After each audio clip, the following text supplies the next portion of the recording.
Oh man, Flacco. Wait, hold on. I'm late.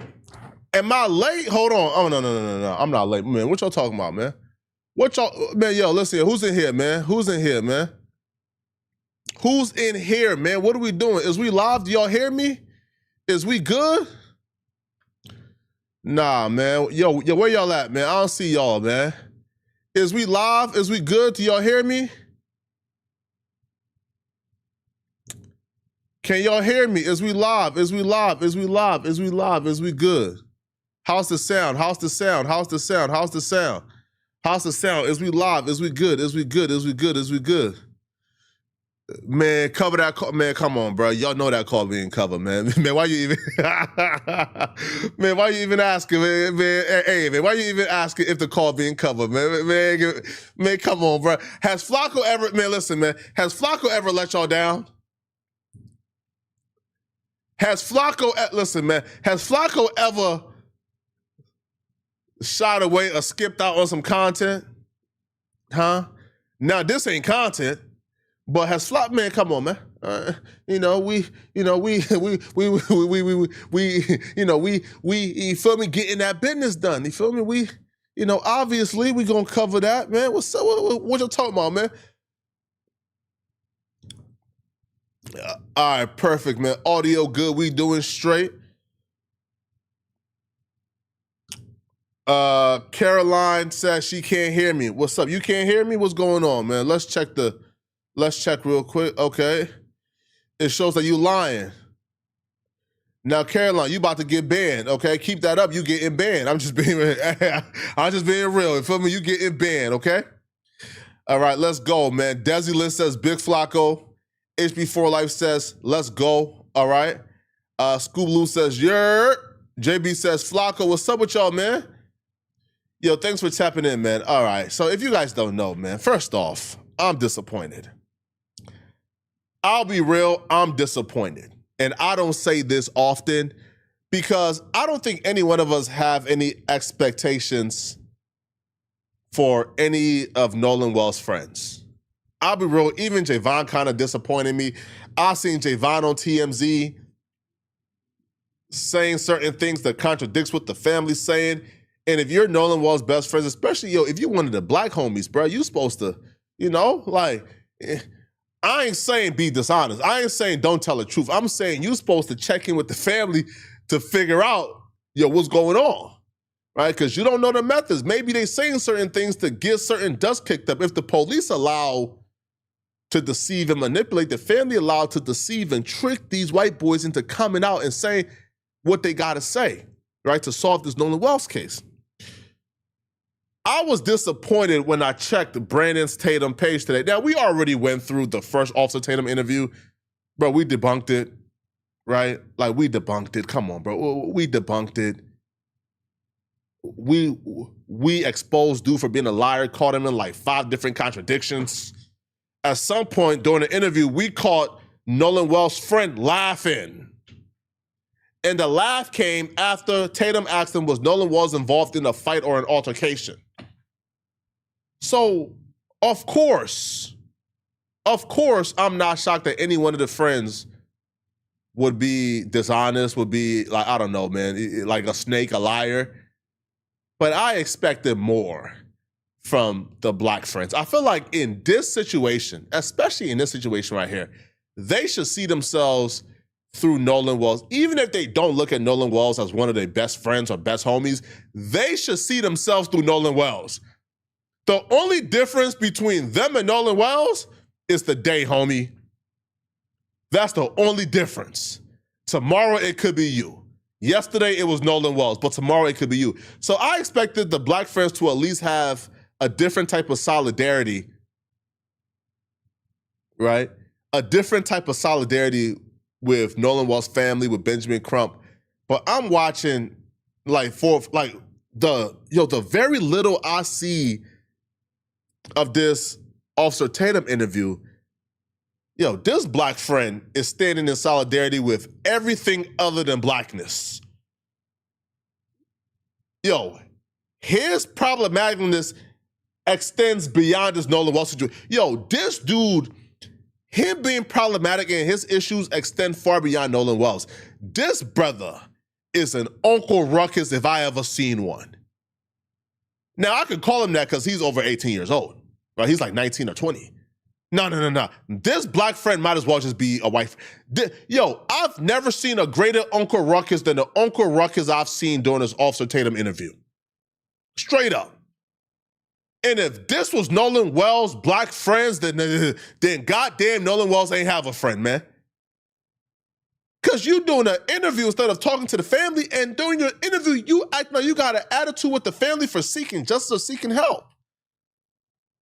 Oh my God, man. Listen, man, shout out to somebody, man. They said, yo, at this point, Flacco, white people are not involved. Hey, listen, man, we don't know who involved. We don't know who involved or who not involved, and that's the problem. The problem here is the only people who got the answers, we got to pull the answers from out of them. That's the problem. The people who got the answers, we got to pull answers from out of them.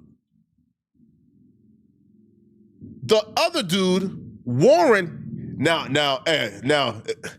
Wyatt, Eli, and the rest of them, they know not to come on camera. Wyatt said, listen, man, homie's phone was in my possession. Warren doing interviews, he get to say, now Wyatt had the phone. Before then, we know who had the phone.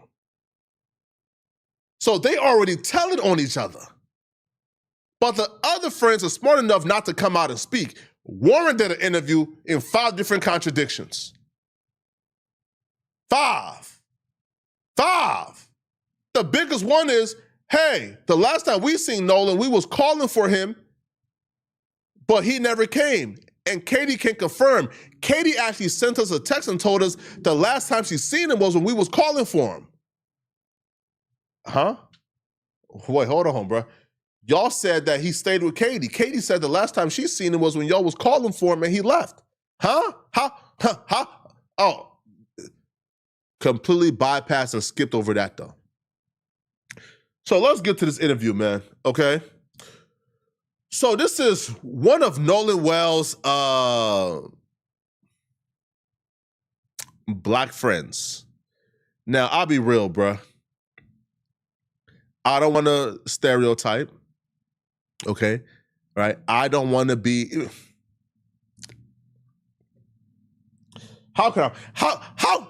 What's the most politically correct way to put this, okay? Because I don't want to stereotype any brothers who are from the South, okay? We're gonna get to the 911 audio, people, okay? We're gonna get there, but we gotta get through this interview first, okay? I don't want, people, do I have your permission to stereotype today? To all my brothers from down South, do I have your permission to stereotype? I want my brothers from down South to give me permission real quick, okay? Let my brother from down South give me permission to say what I have to say about the archetype of niggas we are watching on our screen. The archetype of brothers that I'm watching on my screen. Yes? Okay, perfect. He said yes. Let's be real here, man, all right?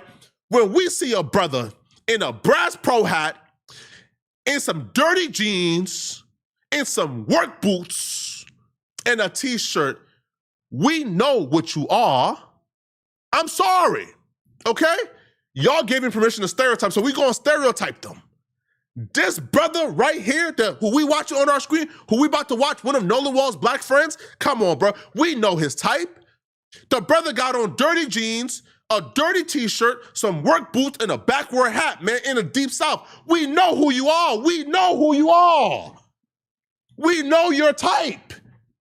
You are identifying as Nolan Wells' black friends. Nah, Remo, man, cut it out, man. Nah, Remo ain't never wore this outfit, bro. Stop it, bro. Stop it. No, Remo dressed like a regular dude. Nah, he not an Oreo. No, not D from the Lord. I'm not talking about no Oreo now. Oreo we could tolerate. And Oreo is somebody who we could tolerate. I'm talking about the archetype of brother who don't know they brothers. They don't know they brothers. See, an Oreo realize, I'm black. I present as black. No. These brothers, these type of brothers right here, don't know they black. They don't know they black. They don't. They don't know they black. These brothers right here, they see themselves as a blonde-haired, blue-eyed white man. They see themselves as a white boy. A brother like this will get offended if you call him a brother. I'm being real. I'm just being real, bruh. Clayton Bigsby don't got nothing on this type of archetype, right? Yo, when I seen Tatum was sitting down with this type of archetype, I said, nah, we cook, homie. We cook, bruh. It's now an uphill battle. We got an uphill battle. We got an uphill battle when dealing with these type of dudes, man. I thought for the most part, okay, we got an easy reaction here, right? Because we got a reaction with a brother. We know the brother ain't gonna tell no lies now, man. We know the brother gonna show up. We know the brother gonna show up and the brother gonna say the truth.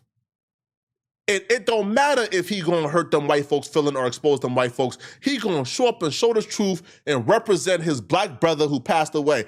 And then I look at my screen and seen this archetype. I said, all right, man, this ain't gonna be no easy reaction, bruh. We are gonna have to dissect the dissection of the dissection. These lies are gonna be so powerful and great. Listen, man, these brothers shine when it comes to defending white. We're gonna have to dissect the dissection of the dissection to really get down to the truth.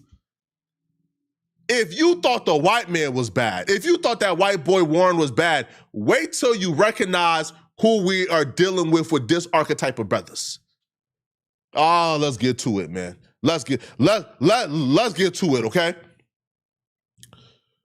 So Tatum invited him over. Let's get to it, man. No, not at all. Come on. So I saw you on television. You had an interview, and I felt like you laid out a few things that I think the world needs to know and be clear about. Okay. And the first one is the relationship that you had with Nolan. Can you explain your relationship with Nolan? Yeah, I will. So his mom got on TV, as everybody has seen, and said that she didn't know me. And man, that can't be farthest from the truth. Me and Nolan, I met Nolan in 9th grade in a second block class. It was math. He was one of the first guys I made friends with. It was somebody I made a connection to. Like off rip, he was an athlete. I could tell he was an athlete when I walked into class. We sat really close. You could smell the bootlicking in the undertone of the accent. Close to each other.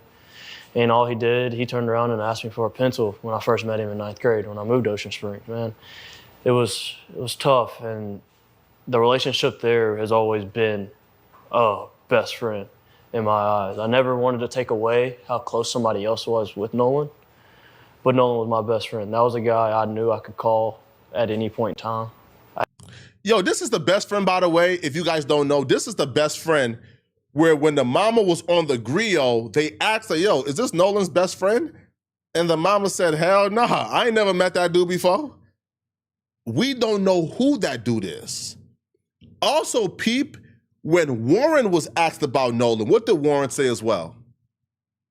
You guys watched the Warren interview, right? Warren is the white boy who did the interview first with Tatum.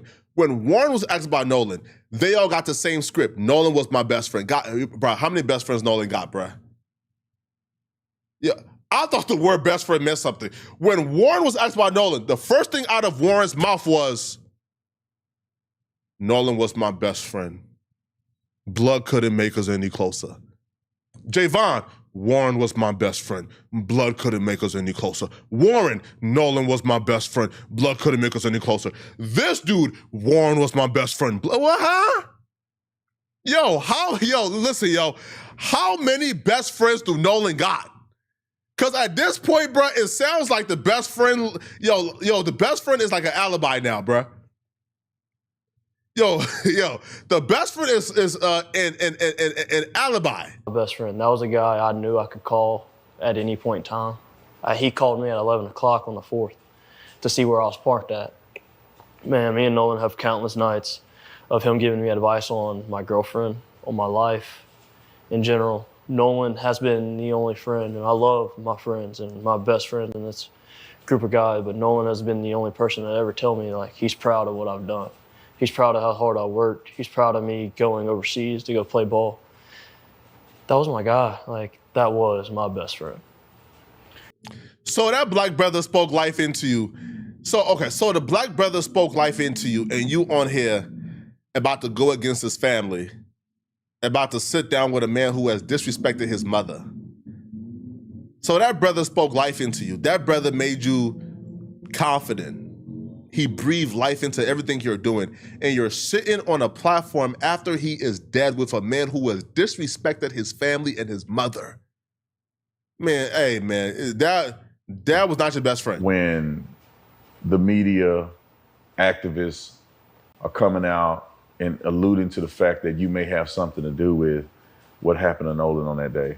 Man, nobody alluded to it. That's just a lie from the pits of hell. First off, nobody knew this kid existed until he came out and did an interview with a local news station. He put himself in the middle of this. The only pictures we had were the 4 white boys. That's it. Nobody knew this dude existed. He wanted the clout. He put himself in the middle of this. What do you mean the media alluded? We don't even know his name. What are you talking about? We found out his name after he came out. And most of us still don't know his name. It hurts. It hurts is an understatement. I beat myself up every night I lay down. I beat myself up anytime it crosses my mind. Because in my head, if I wasn't drinking, if I didn't get into that altercation, maybe I would be able to do something. Maybe I would have saw something. Maybe I would have told Nolan, hey, man, you're not going with that girl. Just come back with us. We're going back a little bit later. We can go meet up with the guys later. Maybe it just plays out different. And then the fact that they're going to play that is I'm already trying to mourn my friend's death. And that name is banned on this channel, Meezy. That name banned. For it. To put that in my head is a next level of hurt that can't be truly explained. Bro, y'all gotta stop with this, this pity party, bro. Y'all not the victims, bro. Y'all gotta chill with this pity party, bro. Stop it, man. Stop. You didn't get any backlash. You didn't get any death threats. You didn't get none of that, bro. Stop it, yo. Now, if Warren wants to come out and say, yo, I got death threats, cool. The other kids, cool. Nobody knew you existed, homie. Nobody. I can ask 9 out of the 10 people familiar with this Nolan Wall situation. They know Warren, they know Wyatt, they know Eli, they know the other dude. They don't know your name. You were not somebody who, you want to be involved so bad, it's crazy.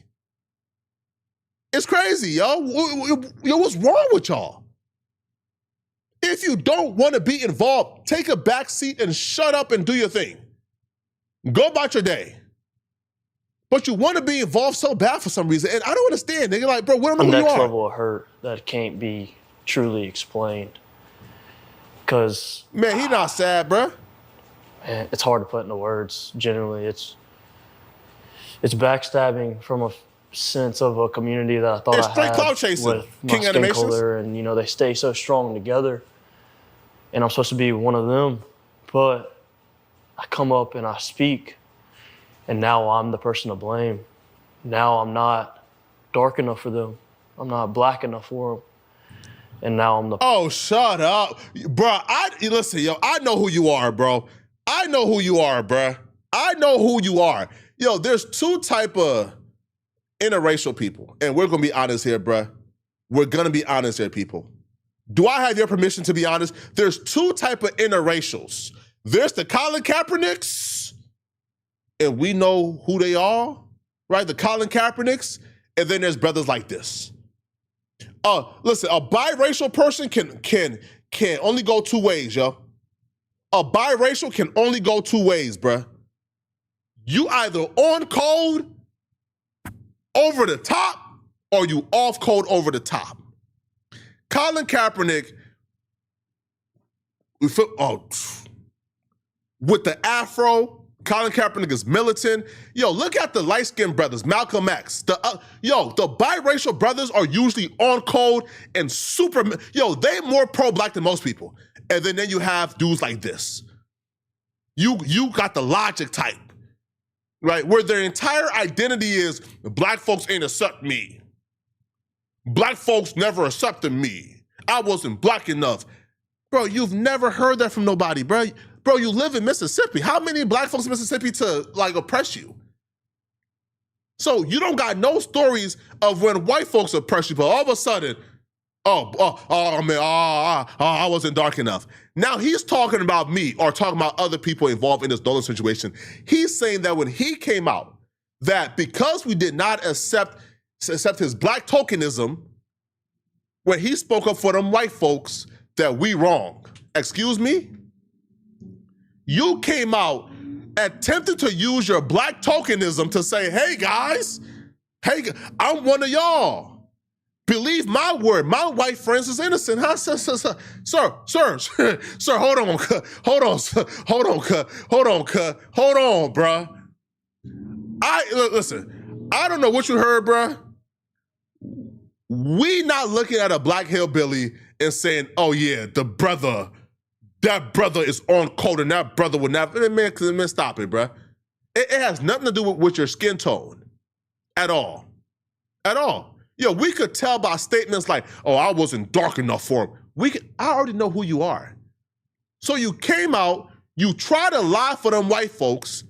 We did not believe your lie.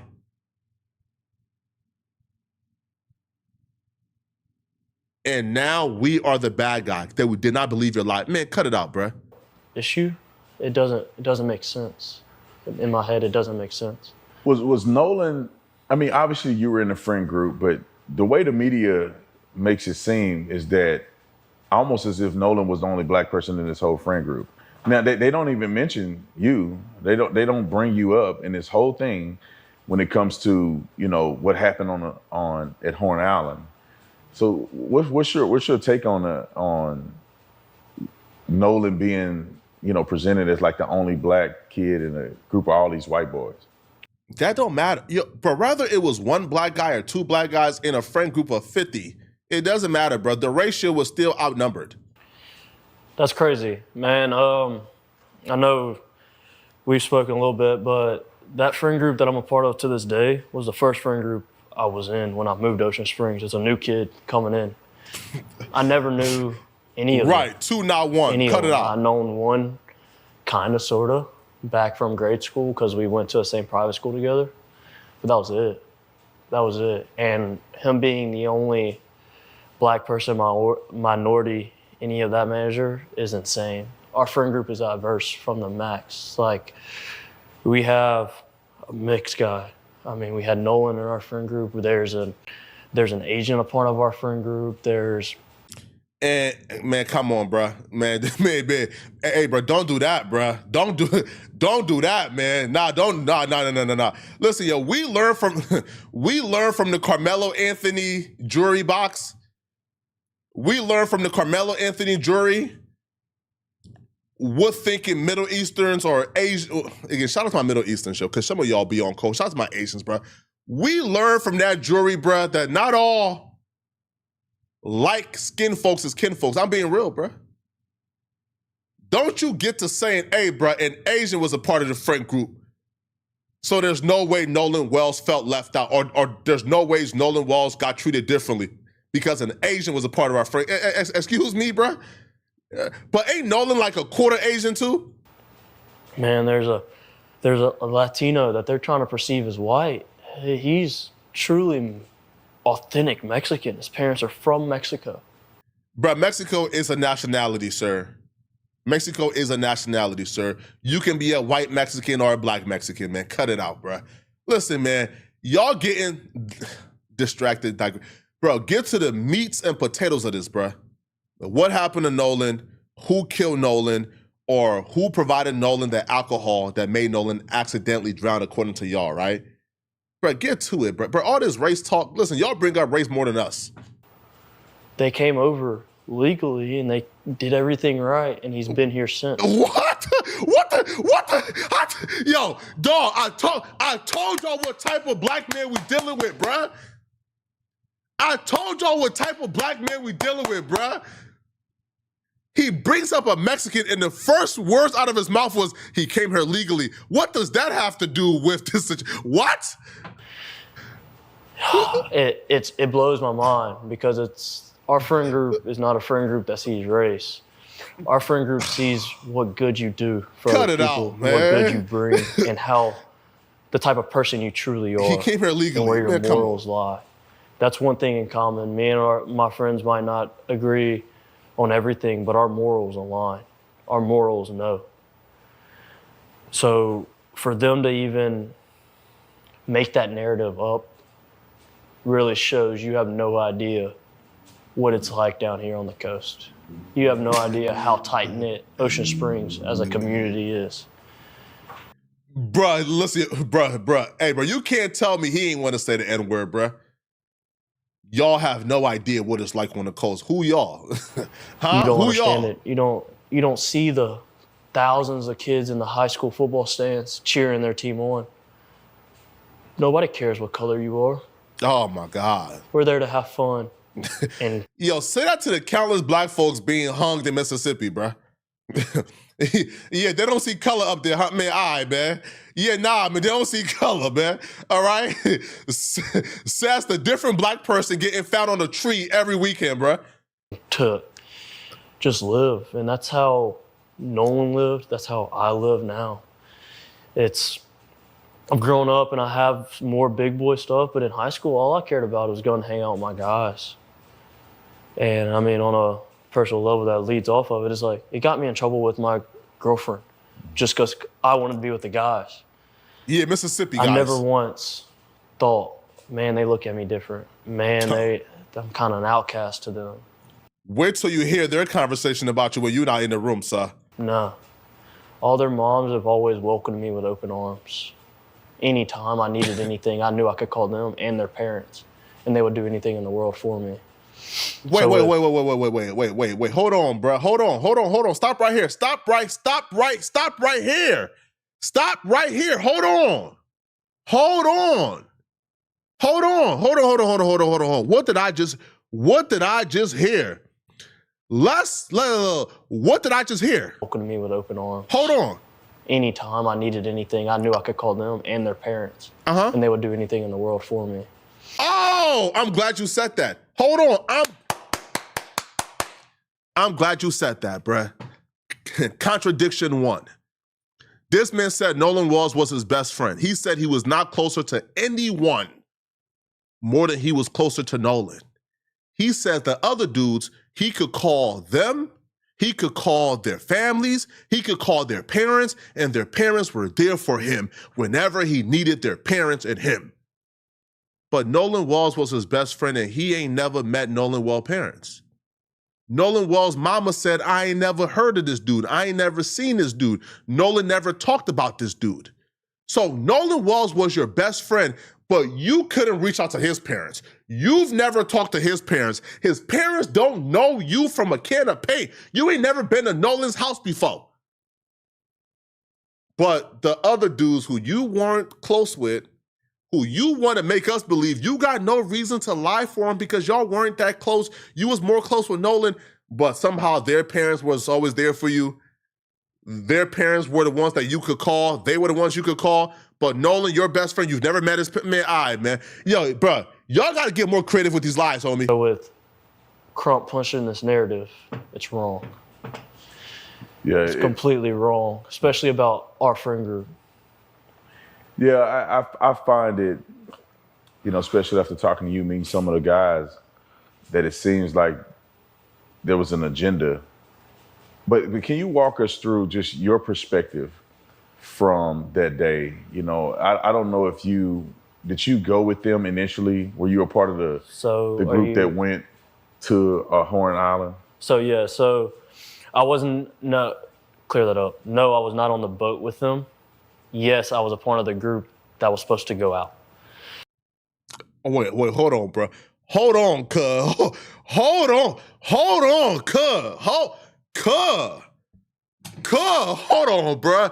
Yo, who said in the chat that he was just a cloud chaser? Send me your Zelle. I'm gonna send you some paper. The person who said in the chat that he was a cloud chaser, send me your Zelle, man. And I know who you are too. And if you're not the person, don't. If I'm like, and don't hit me up. Hold on, man. You've been talking more than the actual people that was on the boat. You did 3 interviews so far on the news. You did Officer Tatum. What are we talking to you for? If you were not on the boat with Nolan and his friends, what the hell do you got to say? Dog, you realize I'm mixed, I'm biracial. I could come out and feed these people any stories they want to be fed about these white boys and Nolan, and they'll believe me. I could run cover. Dumb white folks threw you out here thinking you could run propaganda for them, and now you're admitting you wasn't even on the boat. You was not on the boat with Nolan. You was on a different boat. You was on a different boat. There were 30 people present. Warren said there was 30 people. There was a group of like 15, a group of 8, and then a group of, 8, or whatever the mix was. We don't want to hear from those other 30 people. What would they know? So you weren't on the boat with Nolan. So what are you speaking for? Why are you trying to tell us you know something that you know nothing about? You don't know shit that's going on. Why are you so obsessed with getting attention? And now you're coming out trying to debunk the family, trying to debunk the family friends, the Benjamin Crump. Why? You were not there, cuz. You was wrong with homie. So the only reason why I did not go on the bus, I was a part of the group that was supposed to go out.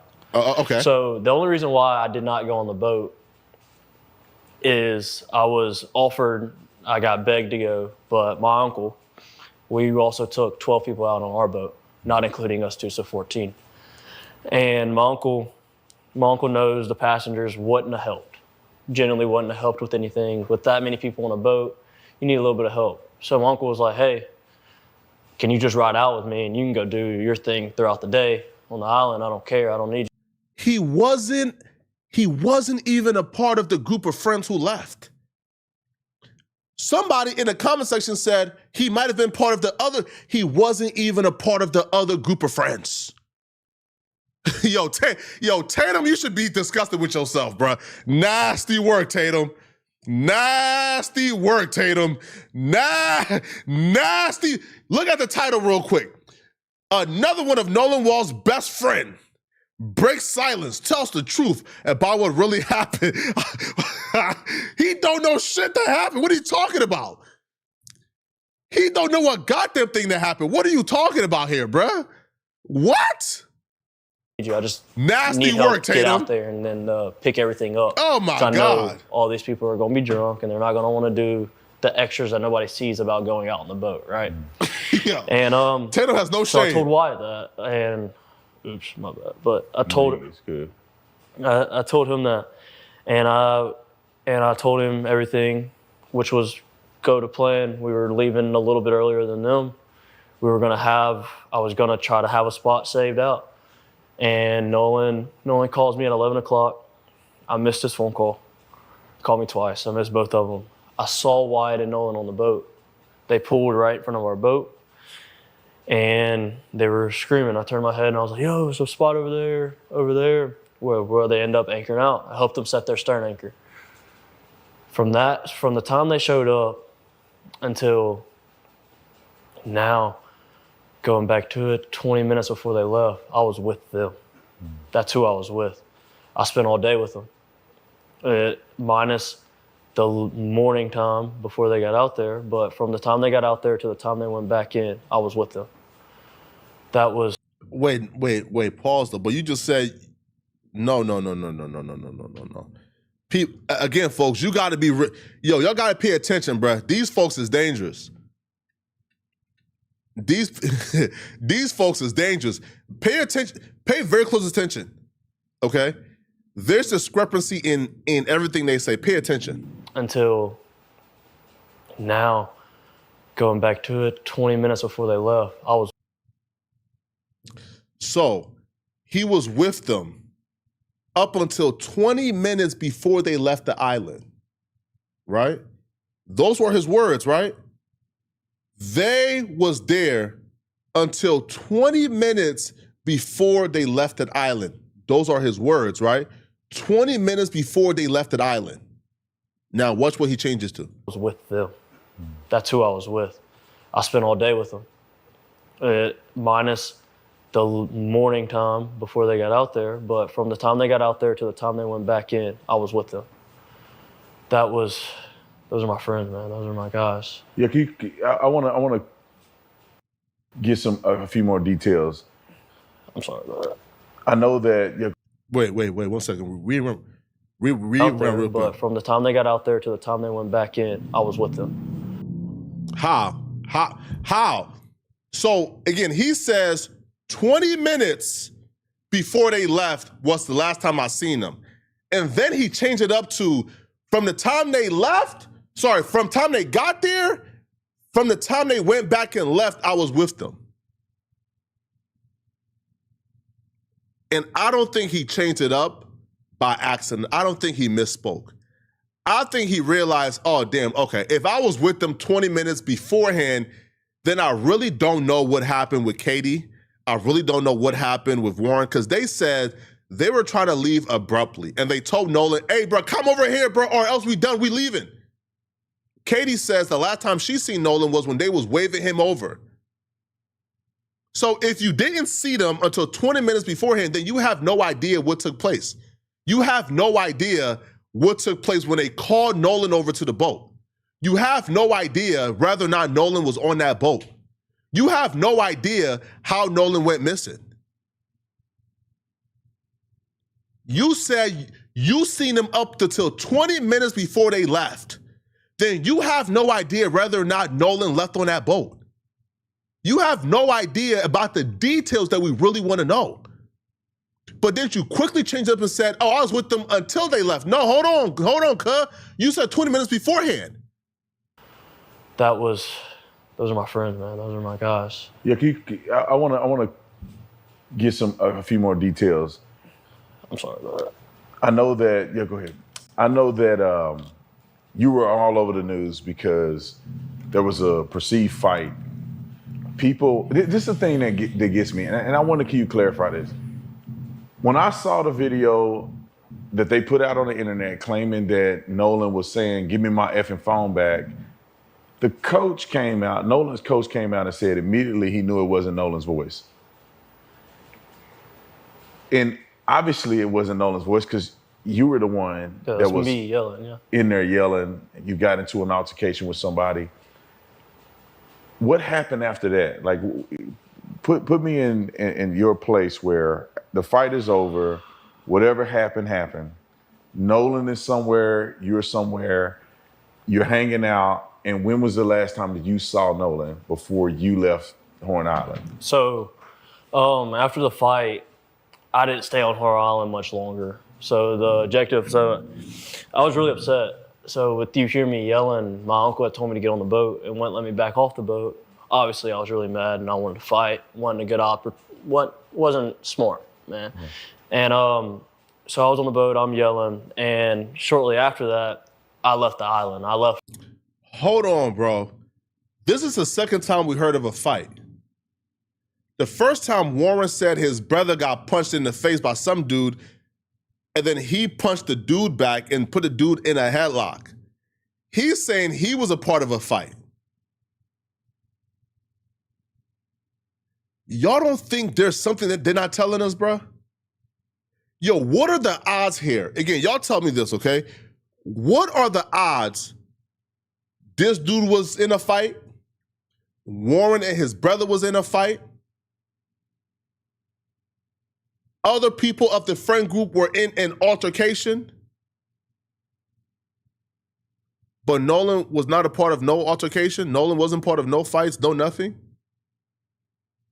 This is the second.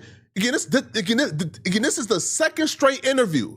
The second straight interview that they are documenting an altercation. The second straight one. But they're not telling us whether or not Nolan was a part of the altercation. When Brandon Tatum asked Warren, was Nolan a part of the altercation? Warren laughed, and that's how we got we screenshotted it and showed. Warren was laughing when Tatum asked him, was Nolan a part of the altercation? Why are they all admitting they were part of altercations? They were part of fights, multiple one of them in the friend group, but Nolan wasn't. I'm telling you, bro, there's something about them altercations they're not saying. Probably 30 to 45 minutes after I got into a fight, we started to pack up and left because I was so upset. As Javon mentions, that they were ready to get me back to land because I was really mad. I was genuinely really mad. But the last time I saw Nolan, I was walking to the boat. This was before the fight. It's me and my old lady. We had just got out of a group of people. Nolan was walking towards Wyatt's boat. I was walking in the opposite direction towards my boat. And I dabbed Nolan up. I made a slick comment about something, actually about the girl that he was with. I made a slick comment to him. I was joking around, and I kept going. And not even 10 minutes after that is when I got into a fight. The last thing I told Nolan was, all right, buddy, I love you. See you later. And I'm glad I said it. I had been under the influence a little bit, and that's probably why I did say it at the time, just, getting all lovey-dovey, but. Yo. So here's, okay. You were under the influence. You did not go on a boat with them. You did not see them 20 minutes, quote unquote, before they left, which would be where all the important details took place at. And you were under the influence. What are you?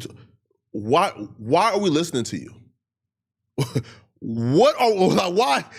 Fam, you were under the influence. You probably don't remember what took place. And then also something very convenient too. If you go back to listen to Javon's interview, see, Javon was the first one who told us that he believes that it was this dude's voice we heard on the audio because this dude was the one involved in the fight. Javon was the first one who told us this dude here was involved in a fight. Javon told us that the fight took place earlier in the day. If the fight took place earlier in the day, this dude is saying he didn't stay on the island much longer after that fight. Then how would he still have been around at 4:30 when Warren, Wyatt, and everybody was leaving and they was calling Nolan over to leave? Go listen to Javon's interview. Javon said this dude had a fight earlier in the day. He just said during this interview he didn't stay much longer after the fight. He had to leave. So how did you go from leaving earlier in the day to you was there at 4:30 p.m. when Warren, Wyatt, Eli, and everybody was trying to leave? It doesn't make sense and is very inconsistent.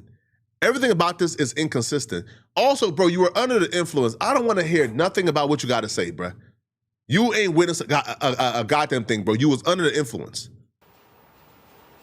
I'm at peace, I said it. I'm glad I said it. That was my last thing. I know about the audio, guys. We'll play the audio after this interview. Encounter with Nolan. I was telling him I love him. Did you have any, so you leave the island, did you have any encounters or association with these phones, with the keys? Did you have any connection to any of that?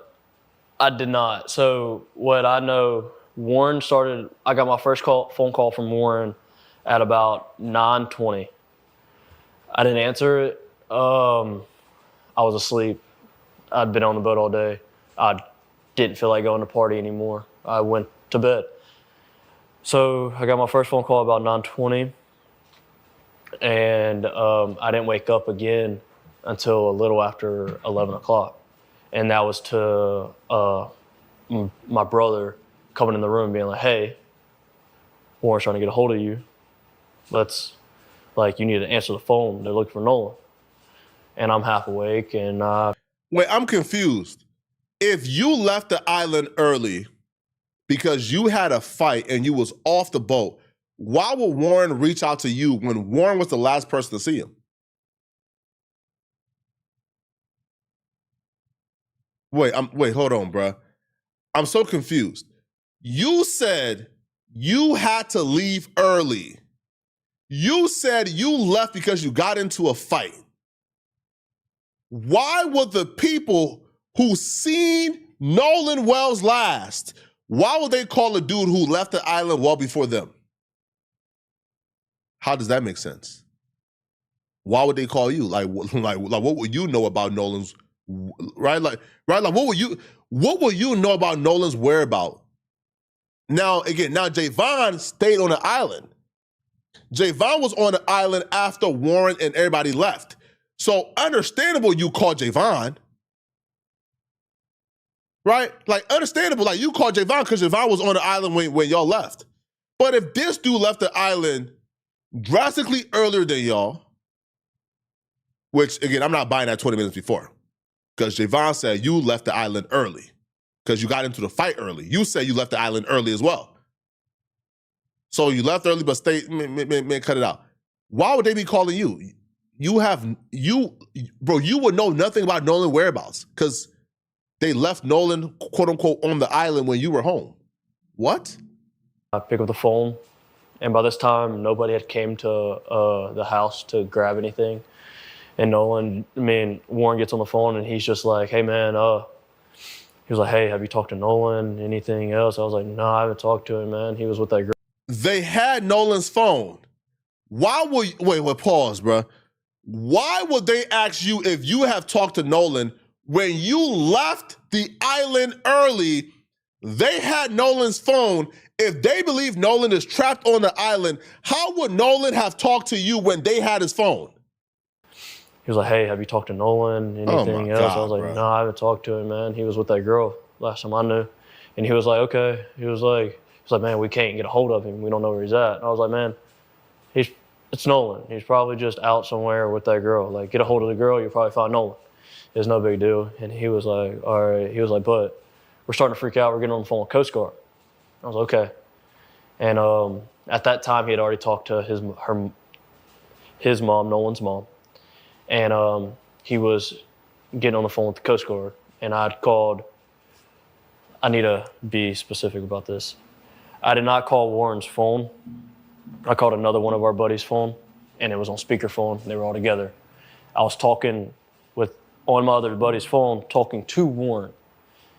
He was dialing Coast Guard because he hung up the phone and was like, hey, this is them, bye, and hung up the phone. And that was the last time I talked to him until the next morning when we all decided, well, when I woke up about 7 o'clock that morning, we had all decided that we were going to go out on the boat and go look for Nolan. Wyatt had already had his boat still in the water. We took that boat out. It was a good. Yo, also too, like this emphasis of, oh, we want to go look for Nolan. Listen, man, I'm not saying y'all did anything, but I've watched true crime stories where the killer went and helped search for the body too, bruh. We've watched a bunch of true crime series and novels. Again, I'm not saying you had anything to do with it. I'm just saying I don't believe a goddamn thing you have said out of your mouth during this interview. Not one thing you've said, I believe. Man, listen, bruh, killers go look for the body every day, B. So this emphasis of, oh, we went looking for Nolan. How could, man, all right, bruh. Day are we talking? That's Sunday morning. Sunday morning on the 6th, the 5th? So it was Saturday the 4th was the 4th of July. Mm-hmm. The 5th was Sunday. We were on the water from 9:45 to 11:50, 12 o'clock era, about lunchtime. Mm-hmm. While we were on the water, we talked to a rescue guy, and he told us to get off the water and said that they kind of had the island and the water under control. That's the professionals, man. Yeah. They told us to get on social media and find out any information we can. And by that time, we had already talked to a good amount of people out there. So it just made sense. So we went back in and we concluded our search and started the search off socials and started sharing everything we could and try to get a hold of anybody that could have talked to Nolan, that Nolan possibly would have reached out to. And that led into the night. It led all night long. I didn't sleep at all Sunday. Monday, I was up at 5 a.m. I was putting fuel in our boat at 6. I got told that we were taking out another boat to Chandelier at 7. So I put my boat back on the lift, and I went to McDonald's, and then I got the news after. Hold on, that McDonald's again, bruh. Warren said something similar about McDonald's. I left McDonald's, that his body was found. So it was already a plan that we were going and searching and trying to do everything we possibly can. And that's all I wanted to do. Is I wasn't there to help him out in his last minutes, but now I feel like as a friend and as one of my guys, man, I do everything in my power to help now, and that's why I have. But you should be seeking the truth, though. Now, you should be seeking the truth, and the truth doesn't come from a biased lens. You shouldn't have a shade of biases when it comes to your other homies. If Nolan Welp died and nobody knows how he died, nobody. At this point, nobody knows how he died. You were not on the boat with Nolan and the other homies. You just weren't. You got into a fight and had to leave early. So why wouldn't you take the stance of, hey, I don't know what happened. I'm going to wait until we get the answers. But instead, you decided to do multiple interviews running PR for possible suspects. And it's that simple. And that's why we don't believe this is my guy, I'm ready. No, it sounds like you got more allegiance and loyalty to your other friends than him. Because it's very simple. You don't know what happened. You weren't there. You weren't on the boat. You left early because you had a fight. You got isolated. You don't know what happened. Be quiet and figure out what happened. Hit up Nolan's mom, ask, hey, man, do you need anything, ma'am? Yeah, no, cool, I'm here if you need me, and keep your mouth shut. But instead, you did multiple interviews running PR on how everybody else is crazy and Nolan friends with contradictions and things that doesn't make sense. They're innocent souls.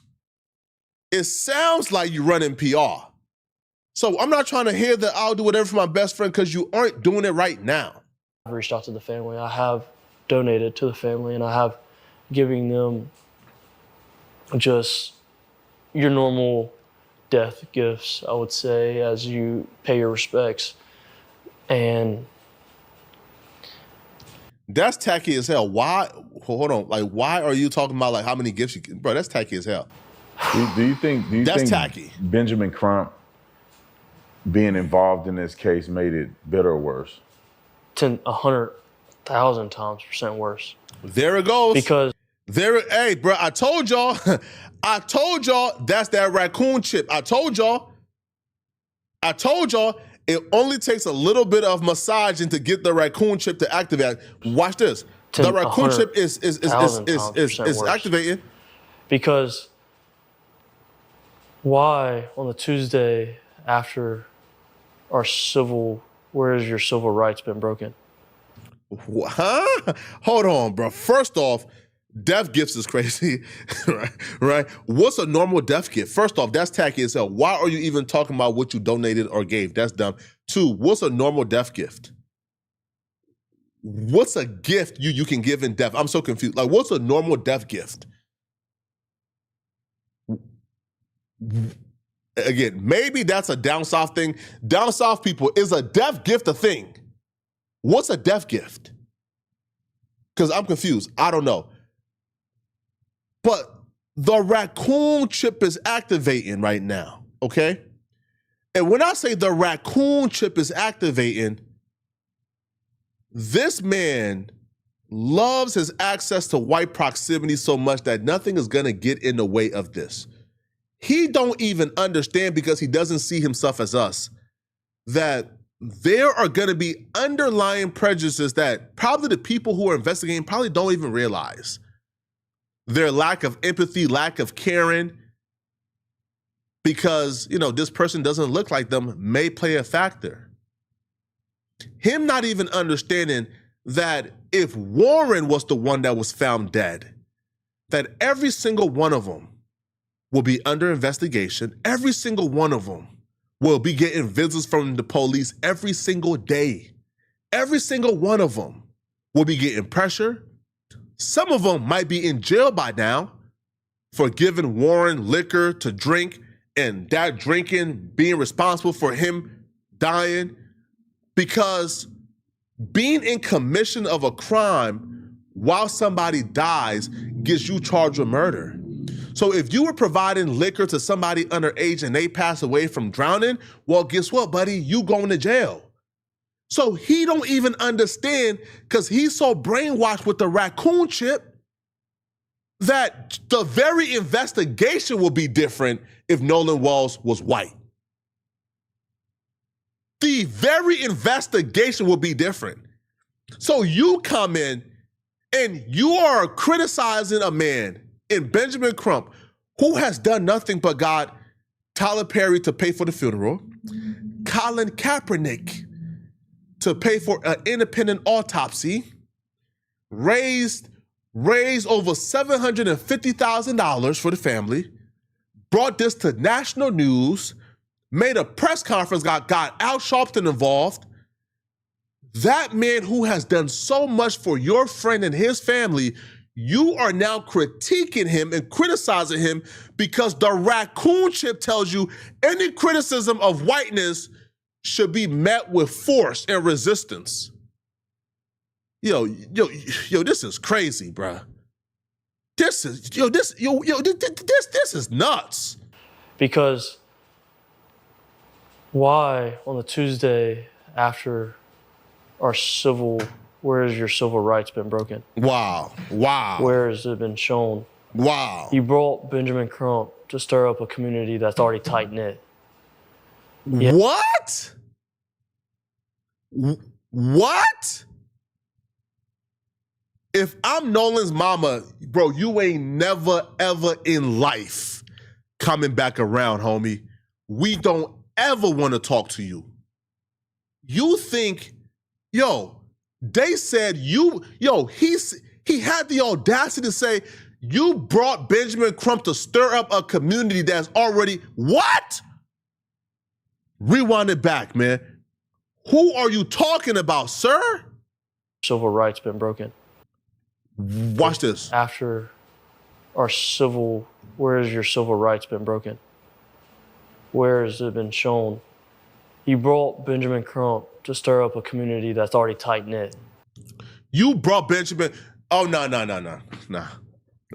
Yeah, you're right. The mom ain't bring Benjamin Crump in to get justice for her son. The mom ain't bring Benjamin Crump in to figure out what happened to her son. The mom ain't bring Benjamin Crump in to get help and answers for what happened to her son. The mom brought Benjamin Crump in to stir up a tight-knit community. The mom brought Benjamin Crump in because she's concerned about your relationship with your white friends. The mom brought Benjamin Crump in to disturb the harmony that you have with them white folks in Ocean Springs. That's why the mom brought Benjamin Crump in. She didn't bring Benjamin Crump in to get justice for her son. What type of friends? With friends like this, I'm telling you guys right now, bro, with friends like this, you don't need enemies, bro. This will be enough. This will suffice. I told y'all before we even started the video, and I swear to God, I have not watched this interview yet. I'm watching it in real time with y'all. I swear to God, may God strike me right now if I'm lying. I ain't watched this interview yet. When I seen the screenshot, when I seen the intro image, and I seen what he was wearing, I said, this looked like a brother who don't identify as a brother. This looked like one of them. And was I right? Was I right? Bro, LSV says it's 2026. Remove the chip. The chip cannot be removed, bro. The raccoon chip is implemented and it's stuck. Especially for brothers like this in the deep South who grew up in certain environment. Man, listen, man, they view themselves as white. What type of, this level of bootlicking has me flustered, bro. I did not know dudes like this existed. Like Officer Tatum, I thought, I thought Tatum and Justin Lee Peterson was as bad as it gets. I did not know this archetype of brothers exist. This is crazy. We might not be best friends with everybody, but I promise, if you're talking about Ocean Springs as a whole, Ocean Springs is gonna have Ocean Springs back, 110%. We back each other. Everybody I've seen, we back each other. And for them to push this narrative and really push it, just shows me is like you have no idea who you're dealing with or who you're messing with. What? Yo, this man said, I'm ready to go to war for whiteness, man. I'm ready to go to war, man. Yo, this man said, I'm ready to go to war for my white man. God damn, son. Bro, I didn't know it was like that, dog. Did this man just issue a threat to Nolan Wall's family? You mess with my white man, you gotta go through me. If you mess with the white man, you gotta go through me. Bro, what? Yo, Farrakhan got Farrakhan got a quote about this, bro. Farrakhan quote was, to all you scary, you know what? To all you scared niggas, tell your massa to come out and fight. Farrakhan gave a quote about this, bruh. Did this man just tell Nolan Wall's family and friends, hey, boy, before you go through the white man, you gotta come through me. Oh, no. No, it's not going down like that. Oh, no. What? Damn, player, we don't want no violence, player. Like, we don't want no smoke, player. This man has convinced himself in his mind that because Warren Mama is a judge, I think Wyeth's daddy is like a doctor, this other person is this. This man has it in his mind that they're going to protect him how they protect their own. Sir, you is not a part of the brotherhood, man. I don't want to tell you this, bruh, because your father should have told you this. Your daddy, Paul, should have told you this. Bro, you not a part of the brotherhood, bruh. Warren ain't saying, if you gonna get through him, you gotta go, man, but they don't give a damn about you, bruh. You are only, listen, bruh, you are like them white folks having a bad day away from being in Nolan's situation, bruh. You're a bad day away from being found on a beach, head on a rock, and them white folks saying, we don't know what happened to him. Sorry, we don't know. Talk to my lawyer. You're a bad day away from talk to my lawyer. We don't know what happened to him. Sorry. Sir, what? Bro, this is crazy, yo. Yo, what type of massaging they doing, bro? Because I've never seen a raccoon chip like this before in my life, bro. Yo, the raccoon chip is damn near implemented in the skull. And I think he's taking the grieving parents and manipulating and turning this and making it sound all bad, because nothing's like that at all. No. Have you gotten death threats? Or, because I know that the other young men that I spoke to about this, especially the white young men, they're getting all kind of death threats. They're being accused of killing Nolan. Did you get the same backlash and threats that some of those guys have gotten? Tell the truth. Yes. You already know the butt is coming. $100 he say butt. Yeah, man. Tell the truth, bruh. Tell the truth, man. Tell the truth. Tell the truth, bro. Folks been threatening you, bro. Folks been threatening you, bro. Tell the truth, bro. Backlash and threats that some of those guys have gotten? Yes, I've gotten the death threats per se, but I've also gotten the threats along the lines of where it's like I've been cast out of the black community. Oh my, shut up. Okay. There's 3,300 people in here. What's dude's name? What's dude's name? Come on. Come on. Hey, come on. Come on. Nobody knows who you are, bro. What are you talking about? What? You've been cast out the black community. Bro, sir, you was never in the community, bro. What? What's dude? Nobody knows your name, sir. What? Sir, you are nobody knew who you was. People knew the 4 friends and the 4 names that was going viral. Nobody know your address, your social media to threaten you. Your Instagram, your Facebook. What? And you take it as far to say, now, hey, listen, bro, if you want to say, yo, there's people in your community, maybe like Nolan friends who know you are, who you are, they at you, cool. But you saying you got casted out the black community, sir, what?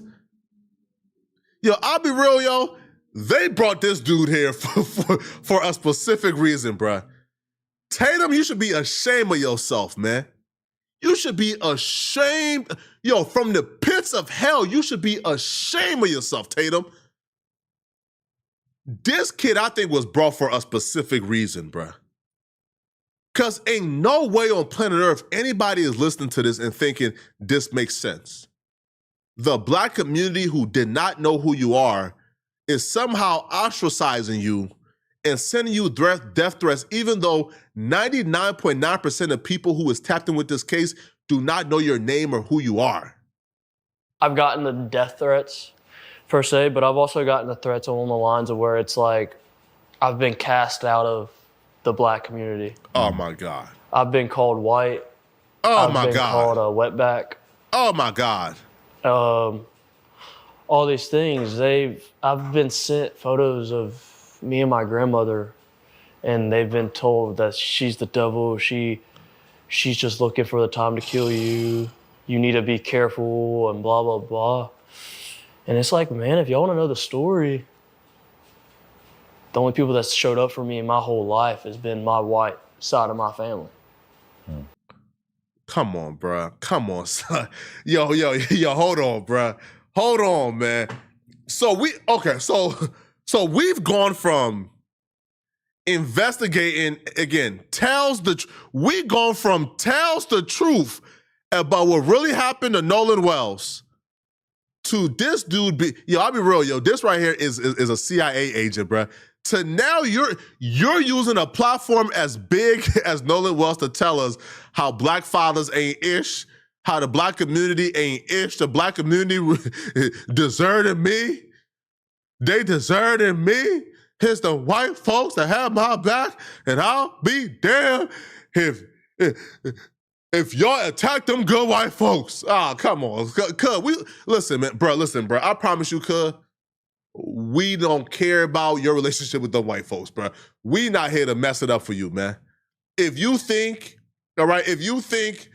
us pointing a spotlight on a black kid with a majority white friend group dying, if you feel like that spotlight is gonna spook out them white folks into not want to be your friend because they don't want to be blamed for your death, all right? If that's what you're saying, bro, that ain't our attention, homie.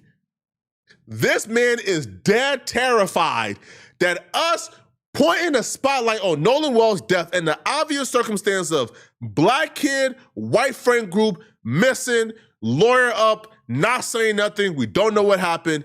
He feels like because we're pointing a spotlight on Nolan Wells, that will make his white friend group feel awkward. That will make them feel a little different about being his friend.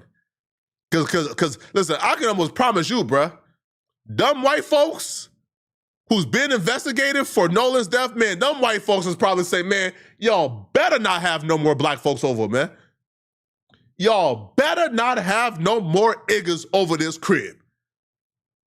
Oh, we don't want to deal with it no more. Man, y'all better not. So now he feels like the attention we're putting on Nolan Well's situation is ruined. Bro, dog, is white proximity more important than your best friend Nolan dying? How do we get from talking about Nolan Well's death to, man, black fathers this and black family this, they ain't never have my back? Man, bro, go seek a therapist, bro. So for y'all to sit there and nuts. drag their name and to drag me down, and I'm supposed to be one of y'all, and you're supposed to have my back, and we're supposed to be in this together? In this together? Excuse me? What did you go through? Wait, hold on, cuz. Hold on, bruh. Hold on. I got a question. What did he go through? What are we supposed to have? What did you go through? Sir, Nolan Wells, in my humble opinion, was murdered. Nolan Wells was deserted and left. Nolan Wells' family got to deal with the fact that they would never be able to see their son again. All they got is memories. All they got is memories, sir. Now, we are investigating Nolan Wells' death, and you're telling me that the black community have not checked up on you, that the black community is foul for not having your back and making sure you are right. What did you go through? What? Yo, I ain't gonna lie, yo, fam. These folks is nasty, homie. This is some nasty work. Sir, you are not a victim. You are somebody who decided for whatever reason you wanted to put yourself in the middle of this and get involved to defend whiteness. It's okay. That's what you want to do. Whatever deep-seated trauma you're going through, you wanted to do it. Okay, cool, do it. But what exactly do the black community owe you? You wanted to come out defending them white folks and we say, yeah, you're right. You're right. Oh man. The biracial told us the white boys was innocent. You got us. We sorry. What? How are you leveraging your blackness to defend Nolan Wells' white friends when it's convenient, but then when it's not convenient to be black, all of a sudden we don't see color? I thought you was colorblind. I thought y'all ain't see color. Huh? If you was colorblind, then what do you mean? We supposed to have your back. I thought we supposed to see everybody as the same. Man, come on, bro. It's really eye-opening. Did it shock you that it turned this way? Meaning that, you see everything happen. Nolan was your friend. From all the young men I talked to, it seemed like Nolan was the life of the party. Everybody loved Nolan. He gets along with everybody. Everybody's cool. And everybody feels like Nolan made them feel like everybody's his best friend, right? I mean, everybody felt connected to Nolan. Were you shocked that it turned like this? I mean, where this community was tight-knit, Nolan's friend group was tight. He ends up losing his life in an unfortunate situation, which nobody knows exactly what happened. Did it shock you that it turned into some racial thing? Yes, racial, I do agree. Now, it going famous or going viral, that part didn't shock me. Thinking about it and being honest, that's not a surprise because everybody did love Nolan. Especially around here, everybody loved Nolan. So for people to repost that, they know Nolan. I mean, but yet Nolan died, according to Warren, on a beach or an island with 2,000 people and nobody's seen nothing. They know he did not have one hateful thing in his heart. And racism, no. That was a shock. That was a complete shock from his mom and from his stepdad. That's a shock. That's an utter shock because it's like, first off, I'm not I don't know how to word this. Nolan wasn't fully black. Nolan's mixed. Wait, sir. You have the audacity. You have the audacity, sir? You have the audacity, sir? Nah, he ain't say. Nah. He ain't say what I thought he said. Nah. He ain't say what I thought he said. Nah, he ain't say that. Nah. That's Nah, not he a ain't say that. surprise because everybody did love Nolan, especially around here. Nah, Everybody he ain't loved say Nolan. that. So for people to repost that, they know Nolan. I mean, they know he did not have one hateful thing in his heart. And racism, no. That was a shock. That was a complete shock from his mom and from his. Yo, the mom and the dad, who got backlash themselves, by the way, which was unfair to them, they got backlash for saying, this is not about race. The mom and the dad have went out of their way and says, we just want answers for our son, bro. We don't think it's about race. Some things are just not making sense and we just want answers. And you come on Officer Tatum's podcast to call his parents racist and say you are shocked that they will make it about race and they will bring racism. You are calling your dead friend's mom racist in this climate? Bro, y'all was not friends, bro. Y'all was not friends. Yo, I refuse to believe this was Nolan's friend. Bro, this not Nolan's friend, bro. Yo, if that was your homie, you'll want to protect his mom like his mom was your mom. You'll want to make sure his mom is straight. Bro, you wouldn't be lying on his mom like this, bro. His mom said this ain't about race. His dad said this ain't about race. But now you're calling him racist? Sir, what? His stepdad. Like, that's a shock. That's an utter shock because it's like, first off, I'm not going to, I don't know how to. Yo, and by the way, when the mom and the dad talked about Nolan, the dad says my son. The mom said his dad. They've never said stepdad. They've never said biological. This is my son. You are the only one bringing up stepdad. Bro, you are out of term right now, bro. You out of line. And I'll be real, bro. And I think it's the other side that's speaking through you because, if you really identify with the community, you know not to speak out of term like this. You know saying something like this is out of term. And you know there's consequences for saying something like this. What? The mom was a racist. That was a stepdad, not even a biological. Bro, you know what you're doing. You know this is foul. It's like, first off, I'm not going to, I don't know how to word this. Nolan wasn't fully black. Nolan's mixed. Nolan has a little bit of Asian in him. You don't hear that, though. What? Yes. Bro, we can look at his mom. We can look at his mom. We know his mom is like part Asian. Bro, listen, son, bro. Son, sir. Like, I don't know if y'all rehearsed whatever talking points. Y'all have gotten so far off topic. You came to explain what happened to Nolan. Then you said I was not on the boat. I was not there when they left. They left 20 minutes. Well, sorry, I left 20 minutes before, even though there's hints you left far before that. I was intoxicated. I was under the influence. I got into a fight. You talked about everything that would imply you have no idea what took place because you had too much going on and you was not with them.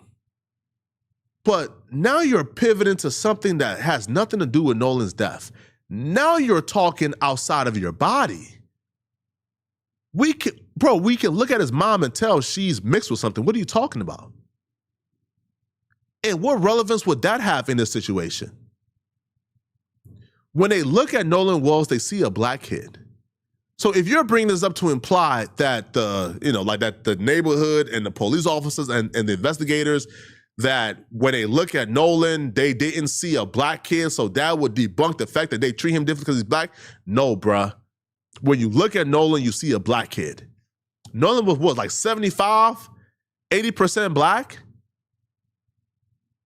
But what does this have to do with anything? What does him being half Asian or a part Asian have to do with anything?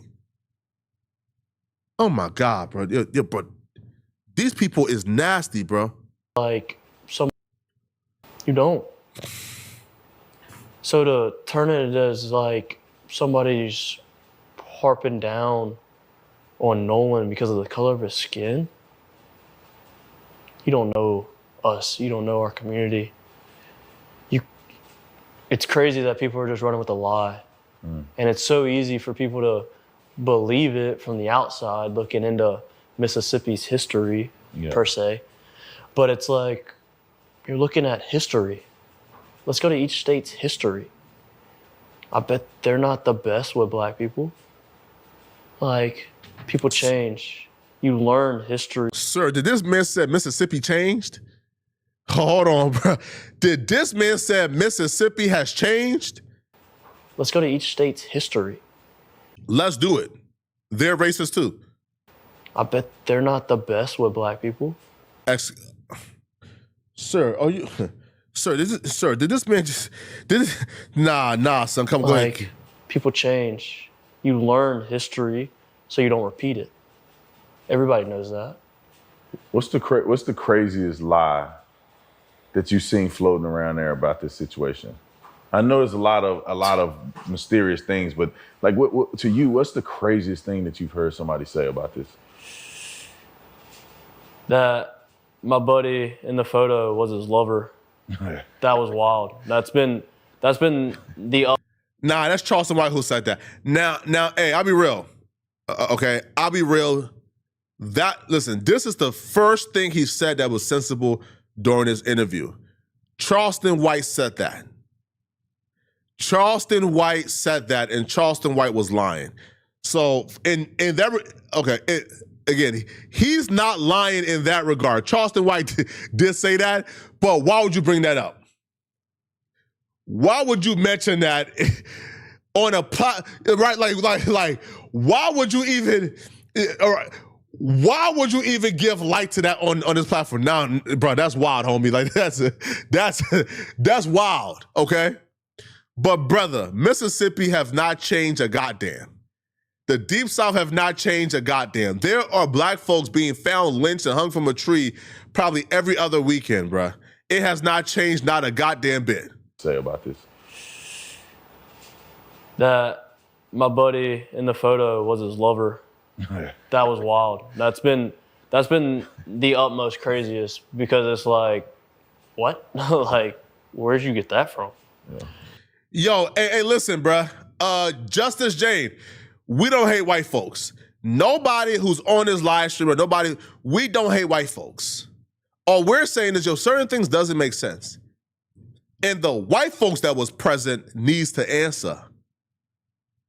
Us asking for the white folks present to answer does not mean we hate all white folks. That don't even make sense. So if a black guy robs you and you say the black guy needs to be held accountable, does that mean you hate all black people? I mean, also the lies of just how racist Mississippi is, or how racist the coast is, and Ocean Springs, and yeah, no. Yo, these people are allergic to telling the truth. Now listen, bruh. Here is like some advice to this kid on how to be more believable. Yo, if you want to lie, you have to tell some truths, bruh. You just can't deny all the truths, bruh. Even the things that are just like inexplicably false, right? Yo, you can't say, yo, listen, man, Mississippi and the Gulf Coast, we not racist. Racism? How? The white folks treated me the best my entire life over here. We not racist. Sir, you gotta concede something, bruh. You gotta concede something, man. And you want to die on a hill of Mississippi is not racist? I mean, hey, bruh, good luck, bruh. You not convincing a goddamn soul. You don't you don't know this, man. Like, you have no idea. And what I thought was crazy lie from the beginning was he's the only black person on the boat. He's the only black person on the island. No, not at all. Like, not once. Like, where'd you get this background information from? How many people are on that island from your vantage point? On the 4th of July? Yeah. Thousands? 13 miles? Like, I mean, you're talking hundreds and hundreds of boats that are carrying minimum 4 to 8, 9 people. Like, I'm talking like on the lower end, man. We're talking about smaller vessels here. Man, if I had to take a rough estimate in my area of the island that I was in, 400, 500 people easy. If I'm taking an actual estimate, about 400 to 500 people easy. But how does that help your case?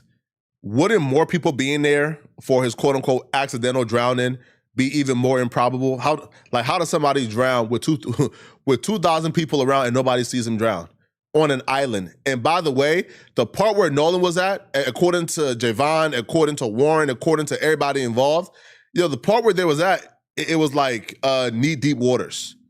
Knee-deep. So Nolan Wells died in knee-deep waters. Huh?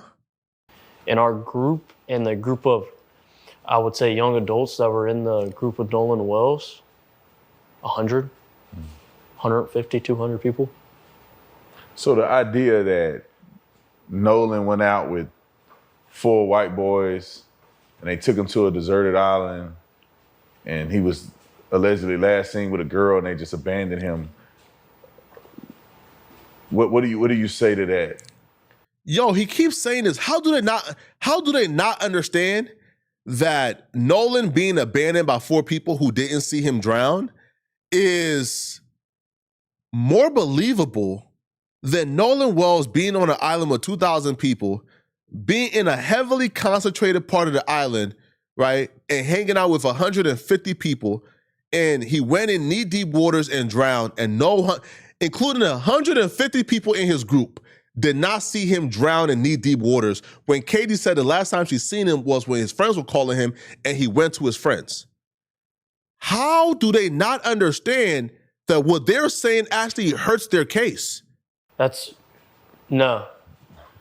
From the time they left, including myself, and also when I left the island, I could have named 50 people I really trust behind the helm of a boat that Nolan knew, that he could go talk to. Even if he was left, there was tons and tons of people out there. There was 10 boats that camped out at Horn Island. I know a boat that didn't leave Horn Island until 8 o'clock that night. Wait, hold on. How do they not understand this makes their case even worse? Hold on. Are they just too dumb? Okay. If there were boats out there until 8 p.m. that night, then how do Nolan Wells dies by drowning in the mix of people that were still on an island until 8 p.m.? What are you talking? Do y'all not understand? This makes y'all case even worse. This makes it even worse for y'all. There were boats on the island up until 8 p.m. that night. Okay. Then how did Nolan die? How did Nolan accidentally drown? How? Even if your stance is, hey, we didn't do anything, why wouldn't your stance be something is suspicious? Something is suspicious. Something happened to my friend. I want to get down to the bottom of it. Why wouldn't that be your sentiment? Why would your sentiment be, oh, nah, y'all tripping, bro. He just drowned, but nothing happened. He drowned. Yeah, if he was hanging out with 150 people in one spot, again, not 150 people at the spot. He says, like Nolan's personal group was 150. How did 150 of Nolan's friends see him drown in knee-deep waters? Come on, bruh. Nobody nobody would have ever seen, nobody, take that back, nobody would have ever left somebody on Horn Island. That's a place of everybody loves to go and hang out. That's their peace. Nobody wants to see anybody out there, especially in the boating community. And I can speak on that, like, genuinely. I grew up in it. That's absurd. It's absurd. So can you help me understand the fight a little better? Because I interviewed Warren, who's your friend, and he had made mention that his brother was involved in the fight. So okay, so before they get into this, how are you not suspicious then? So if you're saying, yo, nobody would have left Nolan on that island, I know for a fact nobody, he was not stranded because nobody would have left him, then how are you not suspicious that something happened to him?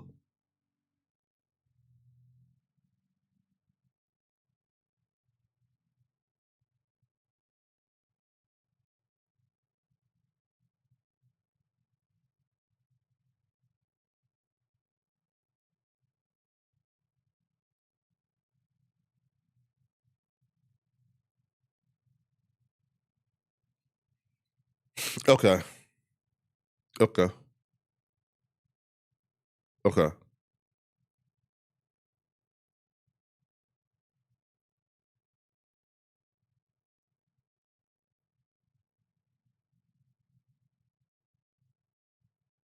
Okay. Okay.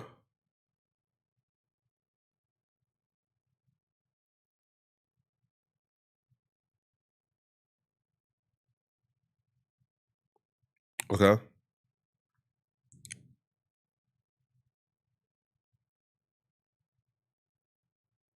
How I needed to handle. Oh, wait. Bro, whole time. Wait. Oh, wait. Yo. Listen, yo. I dropped it in the water. Yo, listen, Generally yo. speaking, Whole that's time I'm how it listening to started. the audio. And I dropped. I didn't know that y'all couldn't see it. So the originally. I'm sorry, yo. Yo, whole time I'm listening to the audio, I didn't know y'all couldn't hear it. Damn, my bad, bro. Couple steps. Original, me and my girlfriend. My bad, guys. I wouldn't even call it an argument. She was upset that I lost. But here, they asked him. Because I interviewed Warren, who's your friend, and he's saying the fight. That's absurd. It's absurd. So can you help me understand the fight a little better? Because I interviewed Warren, who's your friend, and he had made mention that his brother was involved in the fight. So can you explain who actually started fighting, and were you fighting his brother or were you fighting somebody else? Like, how did that happen? Yeah, and I can see now, especially, it's all been blown out of proportion. But so originally, I'll go back a couple steps. Original, me and my girlfriend, I wouldn't even call it an argument. She was upset that I lost the lid to her koozie. I dropped it in the water. What did you do to that girlfriend, bro? That's how it started. And I dropped her lid, her new koozie. Yo, and listen, the full audio, I'm going to be reacting to the full audio too. Again, let's get through this. The full, yo, when I heard them say, is he dead? I said, cuz, yo, why is niggas not in jail, bruh? But we'll get there soon. Again, there's a full audio that's out right now where you hear them on the call with 911. Now, by the way, somebody had access to that full audio for a while now. They had access to it. They didn't drop the full audio. They dropped a piece of it, and they hit the second part where they're literally saying, is he dead? So we got to examine all of that as well. Who had the original audio? Because they dropped a piece of the 911 call, but they made sure to leave out the second part that we now have. Water, and so she started to let me hear it and basically told me I was paying for it, and she was really upset with me and mad about it, and I needed to kind of sober her up a little bit. And so we're walking back, and during that time, this guy that I'm not friends with, I know of him. I don't know him. I didn't even recognize him when I got in an original fight. He had butted himself into my conversation and basically was telling me how I needed to handle or address the situation with my girlfriend. And Man, we weren't even Here, yo, listen, yelling yo, at and each other. F We this weren't friend. We arguing. got It was more to, along the here, I'm lines about to go of, to the audio right I now. literally told her, I was like, man, I just want a beer. And she was like, well, go get one, blah, blah, blah. Well, when I said that, she had ducked her head underwater, and he had walked up, and he told me that I needed to watch how I talked to my girlfriend.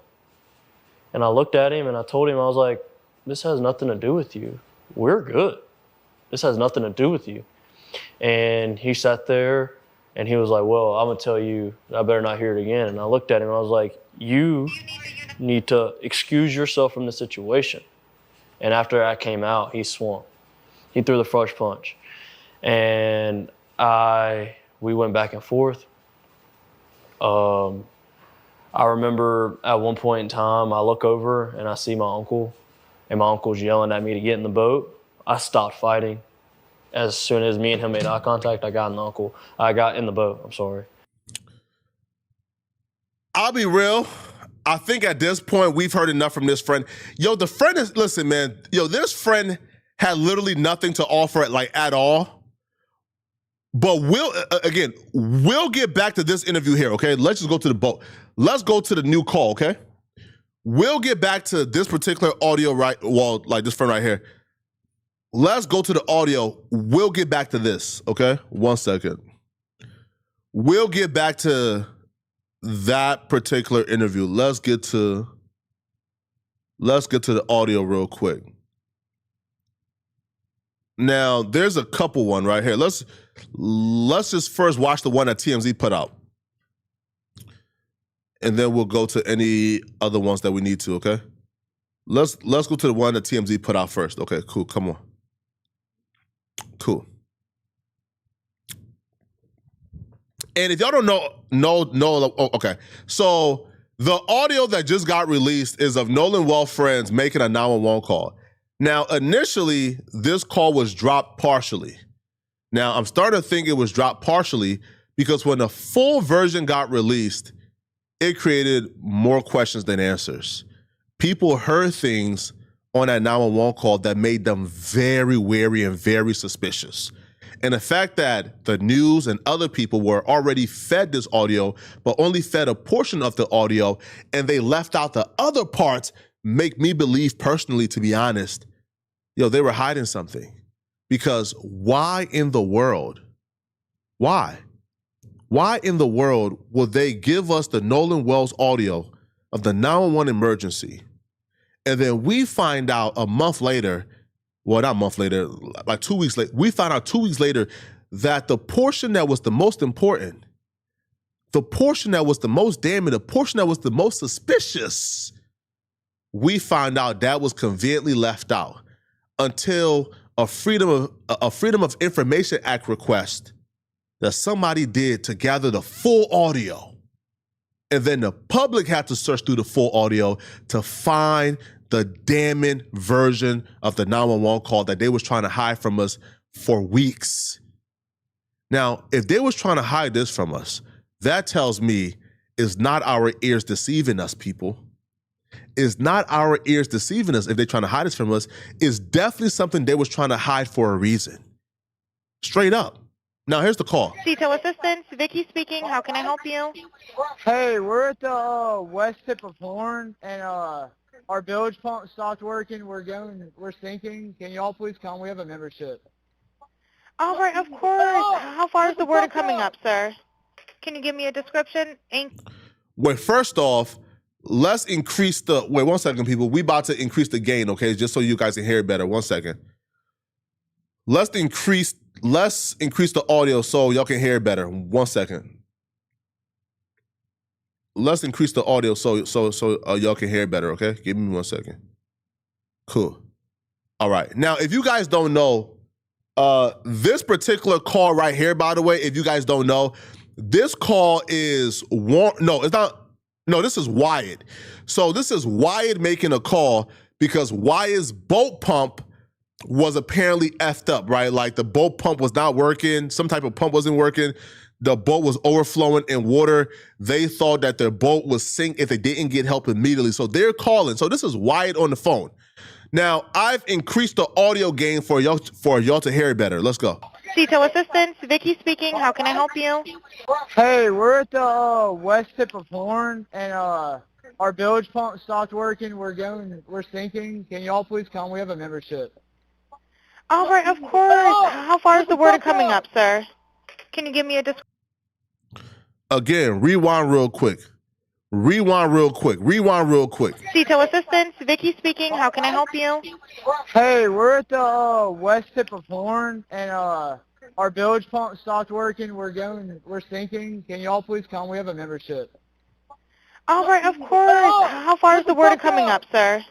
Can you give me a description? Ankles? Did y'all hear that? Cool. Here.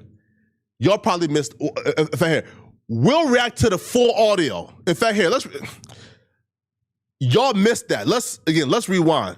Okay, let's rewind. Again, there's a version like where the ad-libs is like increased, and we'll play that version as well. But y'all missed that. Again, let's watch it again. Let's watch it again. Come on. Detail assistance, Vicky speaking. How can I help you? Hey, we're at the west tip of Horn, and our bilge pump stopped working. We're sinking. Can y'all please come? We have a membership. All right, of course. How far is the water coming up, sir? Somebody says, "What? Shut the F up. Shut the F up." They're saying shut the F up. Again, we'll play the version where the audio is a little bit more crisp. They're saying, yo, shut the F up. Shut the F up. Or maybe it's get the F up. I don't know. But it's up. It's up. I said it's either shut the F up or like get the F up. And then immediately afterwards, they said he's dead. They said he's dead. Ah, got you. It's get the F up. That's what it was. Yeah, get the F up. Get the F up. And then immediately afterwards, they said he's dead. Let's replay it back. And then I'm going to play the version where the ad-libs is increased. But we got to get through the entire audio first. Let's rewind. Detail assistance, Vicky speaking. How can I help you? Hey, we're at the west tip of Horn, and our bilge pump stopped working. We're sinking. Can y'all please come? We have a membership. All right, of course. How far is the water coming up, sir? Can you give me a description? Ankles? Get the F up. Get the F up. What'd you say? Hey. Yes. How far is the water coming up, sir? It's coming up. We're just sinking. I don't know. Like we're going down now. All right. Well, let's get. Yo, again, the nonchalantness in their voice. The nonchalantness in their voice. Yo, fam, somebody in the back is panicking, is screaming, is yelling. Similarly, somebody is in danger. Somebody is not well. Somebody is going through distress. The dude on the phone sounds calm as a mug, super calm. And I'll be real, I wouldn't be surprised if he's like, yo, shh. Now, I got no proof of that, right? This is just my opinion. This is not factual. It's my opinion. Yo, he's so calm, it's eerie, bruh. Somebody is in the back yelling, get the F up, get the F up. Somebody also said, he's dead, he's dead. And the dude on the phone is so eerily calm. I don't know. This is just scary, bruh. It's scary, man. Where's you going? Membership number or phone number listed on the account, sir? I don't know the phone number. It's either Jerry Atkinson. I think it's Jerry Atkinson. Yo, again, people, if y'all did not hear it, don't worry. We'll play the increased version afterwards, okay? So don't worry. I got y'all. Trust me, I got y'all. We'll play it. There's an enhanced version I'll play. Just hear what you can hear. Try that. All right. I know we have a membership, like guaranteed. I don't All have right. the tag Unless on you here. have a It got ripped membership off. number or anything, it's okay. I'll get you over to the captain. What's the best phone number to reach you at? Reach me at 2. All right. And is everybody on board in good health otherwise? Yeah, everybody's How on many? board. All right. Do you need the United States Coast Guard? What? Do you need the United States Coast Guard? No, we do not need that. All right. Come on, y'all. Come on. Hey, come on. Y'all heard that, right? Wyatt. Do Watch you this. need the United States Coast Guard? No, we do not need that. All right. Okay. All right. Do you have your current GPS coordinates? Let me go look. And that's where he said he's dead at, but we will play the enhanced version. Watch, come on. If not, I can send you a text message.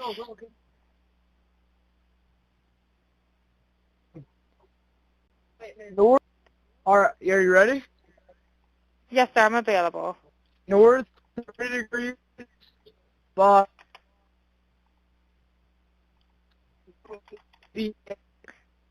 4672.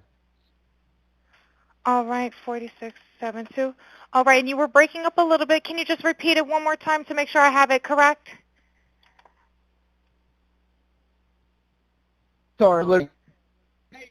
What Hello. want Can you to hear send me? Yeah, what?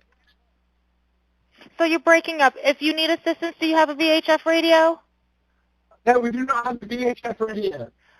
All right. Well, let's try to get you going because you don't have good cell phone reception. Can you verify your coordinates one more time? Okay, my coordinates are 30 degrees by 14.684 north, and then west by 88 degrees by 46.79. Right. Looks like you're on Horn Island, correct? Are you Yes, on we are Horn at Horn Island? Island. Yes. All right. Is the boat sinking or you have it aground? We were sinking, yes. I bet. So now let's play. Now again, let's play the enhanced audio. Like 1 second. Let's play the enhanced audio. Let's play the enhanced audio real quick for y'all to hear it. 1 second. No. Let's play the enhanced audio for y'all to hear it. Give me 1 second.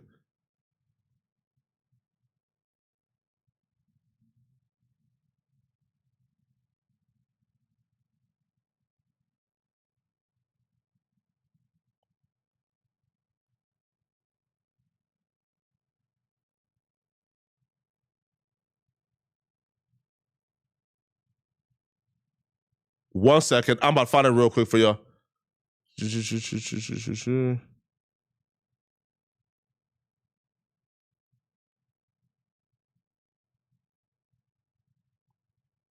No, the enhanced audio, the enhanced version. I'm about to play real quick.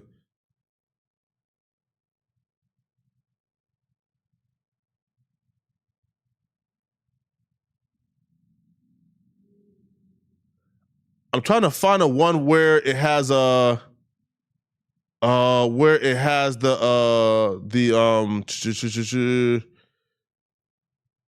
trying to find a one where it has the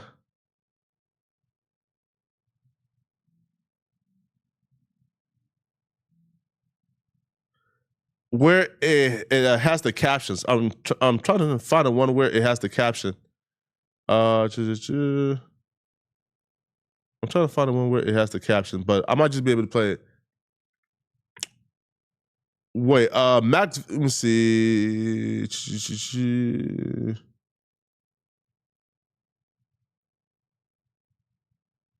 Okay, perfect. This might be it, right? Here, let's play this right here. Yo, again, y'all can hear, yo, get up. Watch this.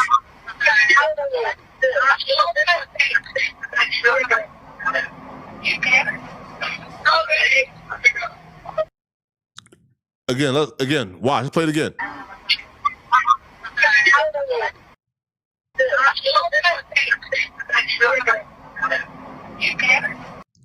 Is he dead? He dead? That sounded like Nolan. CISO assistance, Vicky speaking. How can I help you? Hey, we're at the west tip of Horn, and our bilge pump stopped working. We're sinking. Can y'all please come? We have a membership. All right, of course. Come on, bro. Now, watch this. Now let's go to here. Let's go to Willie D video. 1 second.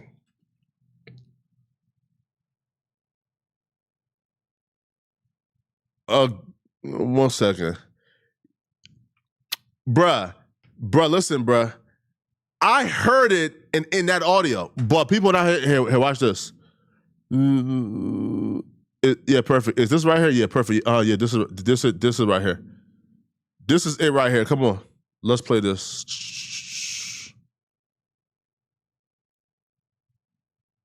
Come on, let's go.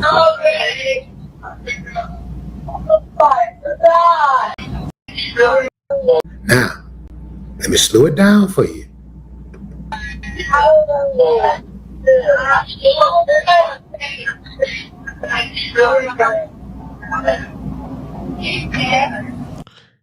Come on, is he dead? How do y'all, is he dead? Again, watch this. Watch this. Is he dead? Nolan.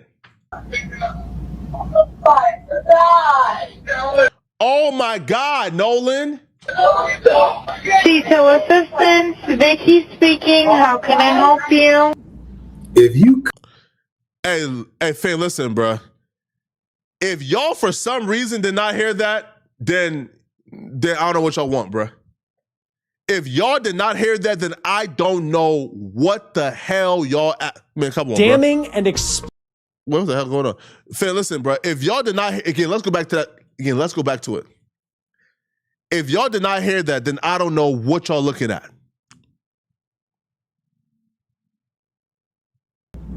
check this out there. Come on. Look, come on, watch this. Come on, let's go.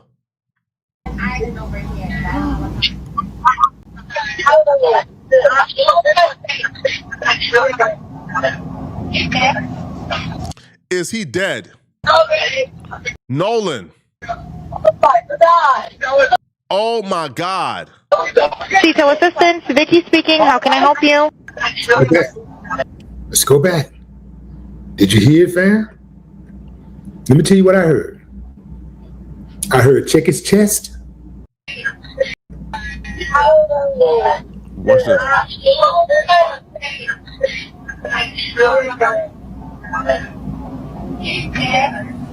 He dead? Nolan.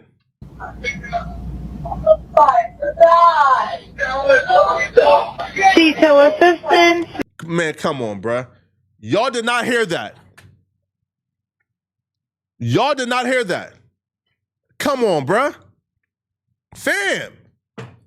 This emergency audio, from my perspective, bruh, it proves everything that we've been said.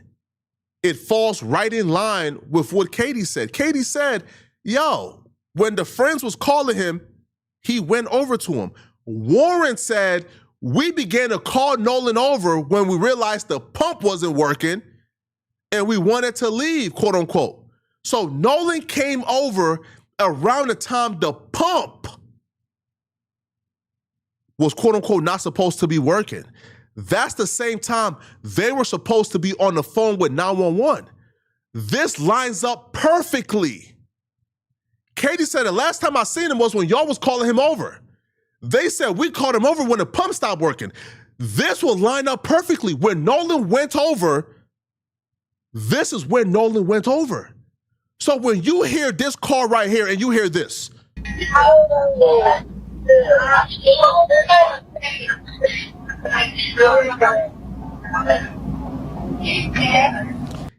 he dead?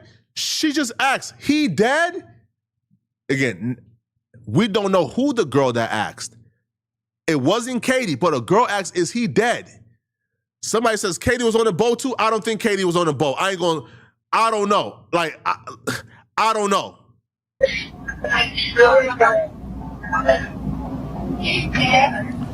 He dead? Now watch. Nolan. They are screaming out for Nolan. Yo, that means something had already happened. Mind you, when Warren was talking to Officer Tatum, Warren said what? Oh, we were working on the boat. All right? We were working on it before we called 911. We were pulling things out. We were doing this and this and this and this and this. Right? So what made them call 911? That's my perspective, is what made them call 911? Was it actually an alibi? What made them call? Because they was already working on the boat for an extensive amount of time, according to them. So even if they did call for an emergency, cool. But because they was working on the boat for an extensive amount of time, and Katie said the last time I seen them was when they was calling Nolan over, that would mean that within that period, because they started working on the boat according to them at 3 p.m. They didn't leave until 4:30. So that means for an hour and 30 minutes, potentially, they could have done whatever they did to Nolan and then dump him off.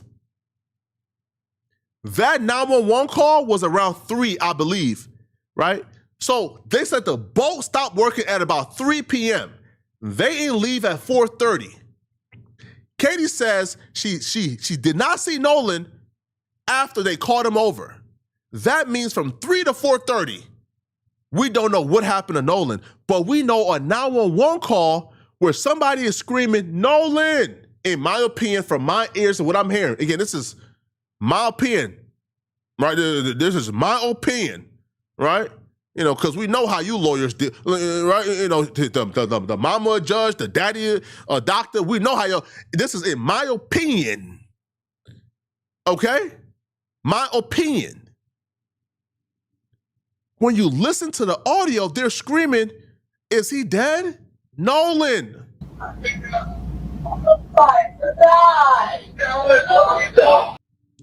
Here, watch this.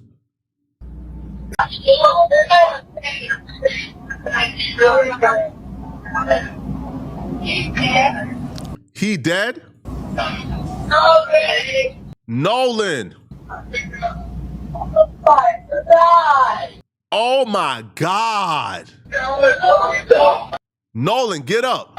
Detail assistance, Vicky speaking. How can I help you? And then once they realized they're on the phone, all that nonsense stopped. Ain't that a coincidence? When they realize they on the phone, everything stops. Right?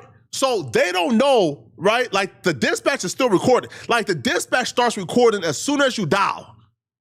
As soon as it starts to, they record it, right? So they panicking, they doing what they gotta do. Then as soon as the dispatch say, hello, everything stops. Everything stops. Hello, everything stops.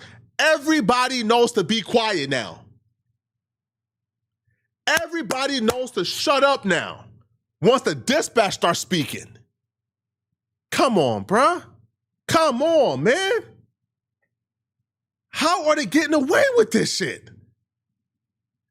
Ask yourself this for a second, bruh. Yo, we have so many stories, yo. We have the black kid that was found rolled up in a mat at the gym. We got the Kanika Jenkins thing. Now we got Nolan Wells. We got the other lady who was at a sleepover with her coworkers or the neighborhood, whatever, like friends or whatnot. She was found dead the next morning at the bottom of their, like at the bottom of the patio. Nobody has ever been picked up for that death. They said, oh, it was accidental. Oh yeah, she just so happened to be the only person that was at that sleepover who just so happened to walk out and fall over and broke her neck and fell, and she, like, come on, bruh. Come on, man.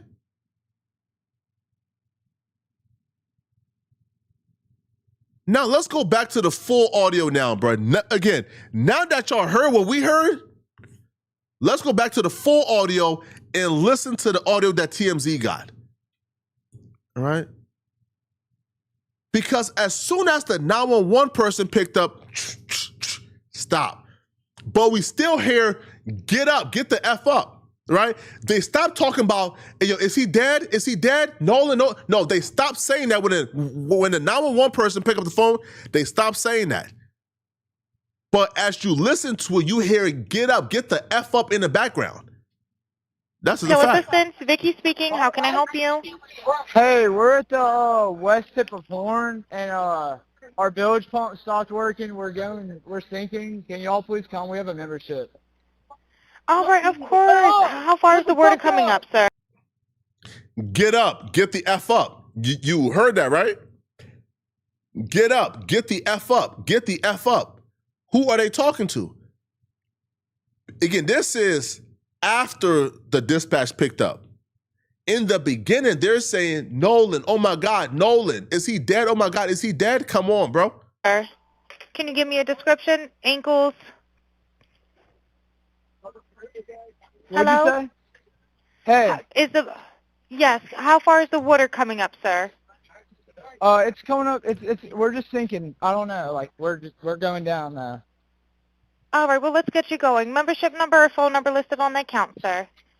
I don't know the phone number. It's either Jerry Atkerson. I think it's Jerry Atkerson. Try that. All right. I know we have a membership, like, guaranteed.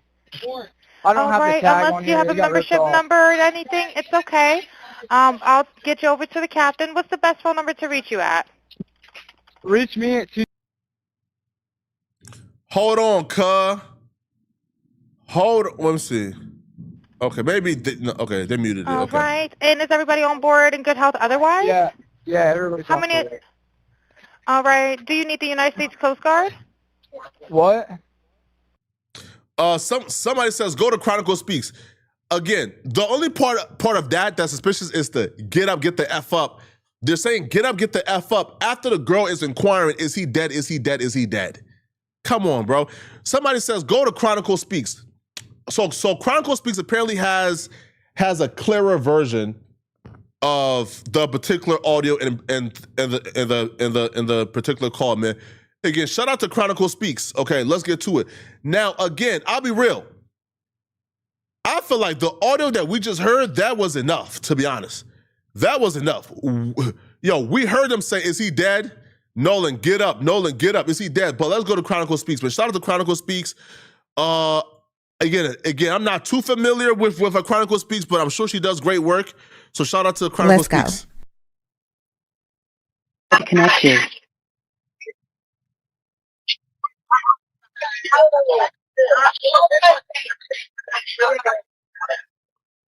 Oh wow.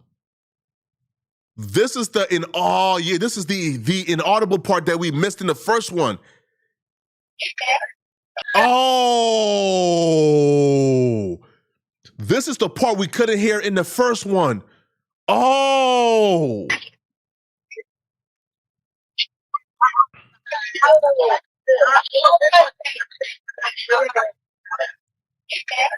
Wow.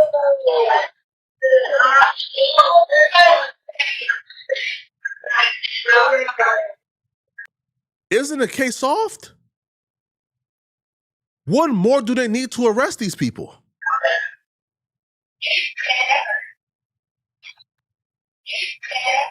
Come on.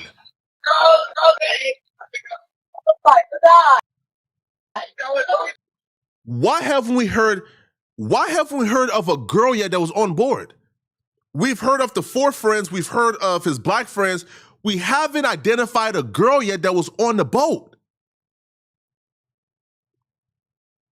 There has not been a girl yet that's on the boat. We don't know a girl yet that's on the boat. Now the father said when they got to the house, it was a girl who told them, yo, the keys is on the Xbox. CISO assistance, Vicky speaking. How can I help you? Hey, we're at the west tip of Horn. That's crazy. And our bilge pump stopped working. We're sinking. Can y'all please come? We have a membership. All right, of course. How far is the water coming up, sir? Wow. Can you give me a description? Ankles? What'd Hello? you say? Hey. Yes. How far is the water coming up, sir? It's coming up. We're just sinking. I don't know. Like we're going down now. All right, well, let's get you going. Membership number or phone number listed on the account, sir. I don't know the phone number. It's either Jerry Atkerson. I think it's Jerry Atkerson. Try that. All right. I know we have a membership, like, guaranteed. I thought he was on the. I don't All have the right, tag unless on you here. have a It got ripped membership off. number or anything, it's okay. I'll get you over to the captain. What's the best phone number to reach you at? Reach me at 2. Okay. All right, and is everybody on board in good health otherwise? Yeah, everybody's How on many? board. All right, do you need the United States Coast Guard? Wait. Hold on. Yeah, everybody's How on many? board. Huh? All right, and is everybody on board in good health otherwise? Yeah, Is everybody on board and in good health otherwise? Why did you answer only one half of that question? yeah, everybody's How on many? board. Why did you answer only one half of that question? Huh? That's like your girlfriend asking you, yo, was you out last night cheating? And you said, yeah, I was out last night. Huh? That's not the question. Is everybody on board and in good health? Oh yeah, everybody's on board. What? What about the good health part? Is everybody in good health? All right, and is everybody on board in good health otherwise? Yeah, everybody's How on many? board. All right, do you need the United States Coast Guard? What? Do you need the United States Coast Guard? No, we do not need that. Wow. All right. All right, do you have your current GPS coordinates? Let me go look. If not, I can send you a text message.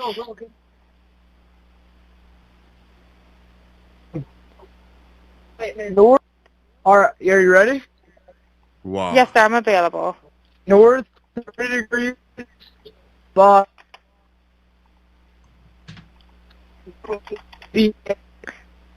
4672. All right, 4672. All right, and you were breaking up a little bit. Can you just repeat it one more time to make sure I have it correct? Sorry. Hold on. Hold on. Why was his phone muted? Have it correct? Sorry, look. Hold on. That was not the service. Because he said sorry when he started talking again. That was not the service. That was not the service. He said, oh, sorry, but that That was muted. That was mute. He muted it. Nah, that's not the signal. That's not the signal. He muted that phone.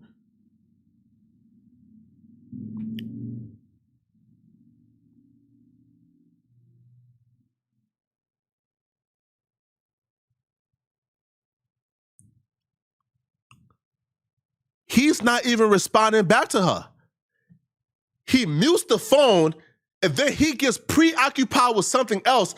And we know it's not the service because he unmutes the phone, he's quiet, but we still hear the background. We still hear the background. Again, he muted it, unmuted it, he's preoccupied with something else, but we're still hearing the background. Yeah, what? So, hello, can you hear me? Watch Sorry, this. look. Breaking up a little bit. Can you just repeat it one more time to make sure I have it correct? Sorry, look. Come on, cuz. Hello, can you hear me? Yeah, what? So you're breaking up. If you need assistance, do you have a VHF radio? He's not breaking up. He's muting the damn phone. No, we do not have the VHF radio. All right. Well, let's try to get you going because you don't have good cell phone reception. Can you verify your coordinates one more time? Okay, my coordinates are 30 degrees by 14.684 north, and then west by 88 degrees by 46.79. Right, looks like you're on Horn Island, correct? Are you Yes, on we are Horn at Horn Island? Island. Yes. All right, is the boat sinking or you have it aground? We were sinking, yes. Is it aground is the question? No, we're not aground. We are in Okay. 17 foot of water. We're in 31 foot of water. All right, have to ask. What do you want to do? Do you want to be towed back? I want to get this boat unsank and towed back, yes. All right, where would you like it towed to, sir? You can tow it to Ocean Springs Harbor, or Fort Bayou Launch. All right, how many adults and children on board? No, there's no children. So, is there anybody? So how many? Wait. Yo, he's being so deceptive with the answering though. He's being so deceptive. They say, yo, how many adults and kids are on board? He said, no, there's no kids. Why is he selectively though? Like why is he selectively choosing not to answer certain questions? They first asked him, yo, is everybody on board and in good health? Yeah, everybody on board. What happened to the good health part? Huh? How many adults and children is on board? No kids on board. Okay, how many adults?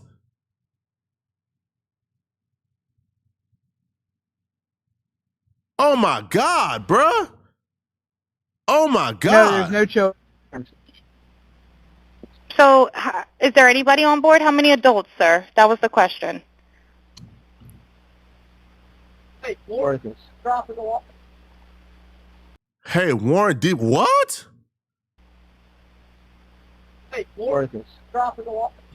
Hey, Warren, drop it in Hello, water. can you hear me? Oh my God. Jump in and pull the plug, Bart, while you're going. Hello, sir. Hello. Yep, I just need you to answer these questions so I can get you over to the captain. Okay. How many what's adults going on board? So, there are 0 adults on board. There's nobody. Huh? What? What? Oh, they were. That's what we're dealing. That's what we're dealing with. That's what we're dealing with, bruh. Oh my God, that's what we're. This is what we're doing. It just hit me. It just hit me. This is what we're dealing with, bruh. Oh my God. It just hit me. During Officer Tatum's interview, Warren said, yo, we were driving that boat like 30 to 35 miles an hour, or no, like 30, no, I think it said like 42 miles an hour. Right, like when it was trying to get him out of there, they started driving it like 42 miles an hour. And I asked myself, hold on, man. They're all drunk. Wyatt or whoever is on the phone, they are drunk beyond measure. They're out their body. They are operating a boat out their body. They're all drunk as hell.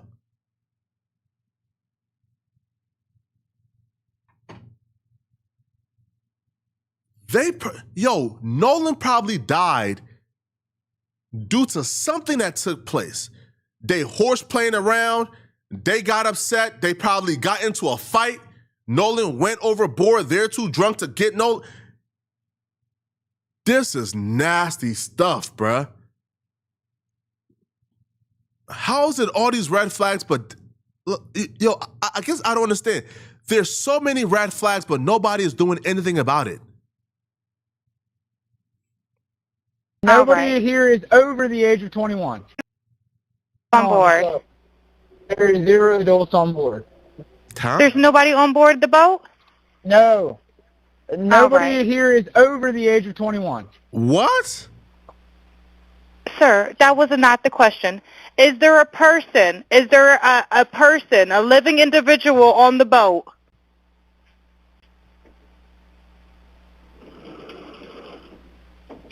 Hello? Come on, bro. Come on, bro.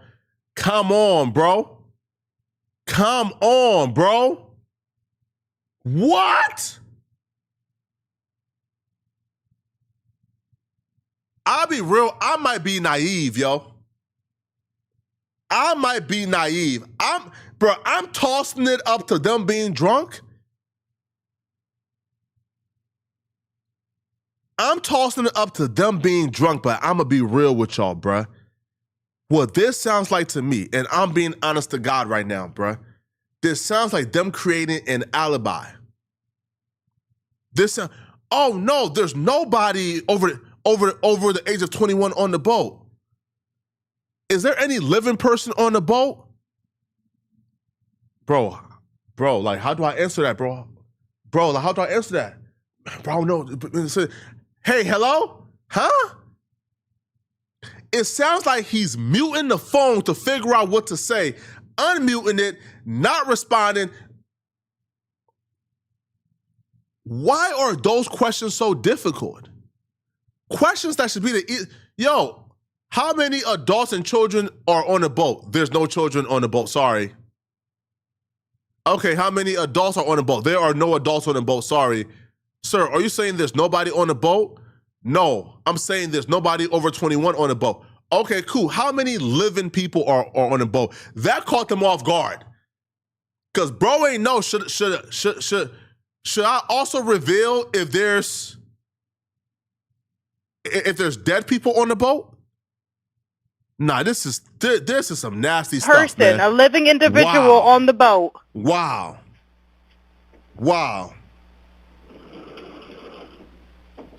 Hello? Is there a living person, someone breathing on the boat? Is there anybody on the boat? Yes, there's lots of people breathing on the boat. All right, how many people? Huh? What? Hold on, bro. Wouldn't the appropriate question be, or the answer be, everybody is fine on the boat? There's lots of people breathing on the boat, meaning there are some people who aren't breathing, or there's one person who's not breathing. These are not usual answers to these questions, bro. These are not usual responses. These responses are not based on the line of question that you've got. These are not normal responses. These responses are deceptive. These responses are being deceptive and avoidable. This is not the usual response to, are there any live people on the boat? Huh? What? Okay, he didn't understand when I said, are there any people alive on the boat? Are there people breathing on the boat? Oh yeah, there's a lot of people breathing. What? Somebody says he's high as fuck. I don't know, bro. People, sir. Like 7. All right, thank you. Does everyone have life jackets on or available to them? Yes, we have life jackets available. All right. Verify what boat's sinking. A Triton, 22-foot offshore, 22-foot Triton offshore sea flight hull. All right. Please hold. I'm transferring you to the local captain now. Wow. Yeah, this is Captain Seth. Hi, Captain Seth. This is Vicky from International. How you doing today? Wow. Doing good. How are you? Good. I apologize ahead of time. I really do. You're going to have a fee-for-service come up under Jerry. Okay. It sounds like a bunch of kids on board on Horn Island. He's letting me know that his father's a member, but he can't give me any information. And he's saying the boat is sinking, and he's on Horn Island. It's just unfortunate. He's just a kid. There's a lot going on. So Right. He said there's about a lot of people on board. He says he thinks about 7. I'm guessing they're all under 18. Okay. And I'm not trying to be rude. He wants you guys to go out there and unpump the boat and then tow it in. Do you know what kind of boat it is? He said I have a Triton 24-footer, but that's all he can give me. Okay.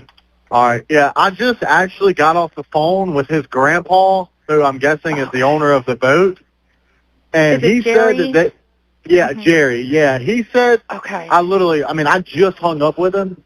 He said that they don't need any help right now, but if something changes, he'll call me back. So All right. I'm guessing that they may have figured it out, because that's what he said. So they're What? What?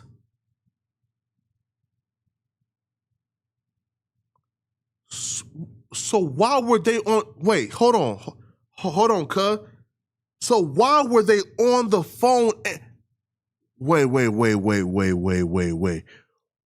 Why were they on the phone?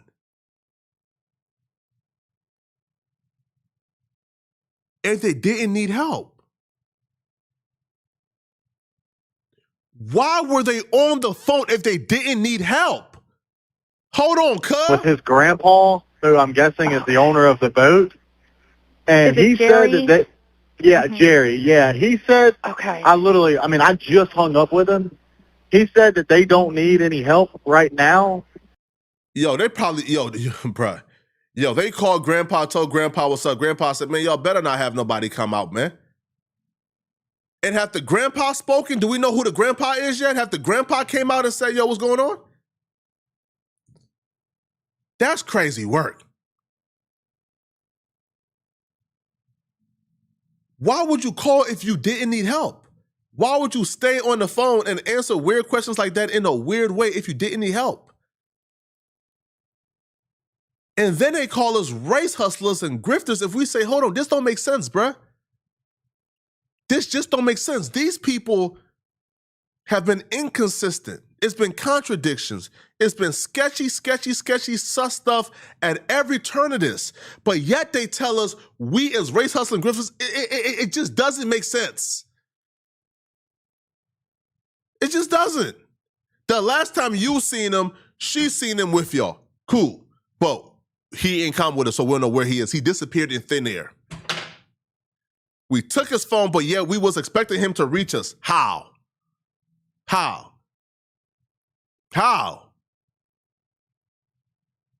The beginning of the 911 call is somebody saying, he's dead. Get up. Get the F up. Get up. Nolan. Oh my God, Nolan. They stayed on the phone for 10 to 15 minutes, muting the phone, unmuting it, muting the phone, unmuting it, answering the questions very slick, avoiding questions, being deceptive and coy. And then at the end of it, the grandfather says, oh, we don't need help, sir. What? But if something changes, he'll call me back. So All right. I'm guessing that they may have figured it out, because that's what he said. So they're in a panic and their boat won't crank. Yeah, Or, they're in a panic. He's saying the So- bilge is not keeping up. I asked for Coast Guard. He said no, but he's just really upset on the back end. And, I get it. It's a kid. He just doesn't Wow. understand. oh, okay. Um, Do you still have him on the line? Yes, I still have him on the line. And, again, I couldn't find he couldn't give me anything regarding his grandfather's, membership, so it's just under Jerry fee for service. Okay. All right. Yeah, I Wow. just talked to. If you want to, we're so tied up right now. We can't really do any non-member jobs right now. Is Jerry a member? Did you find out if he was a member or not? Yeah, but I'm not sure if it's his boat or what. I'm not sure what's going on with it.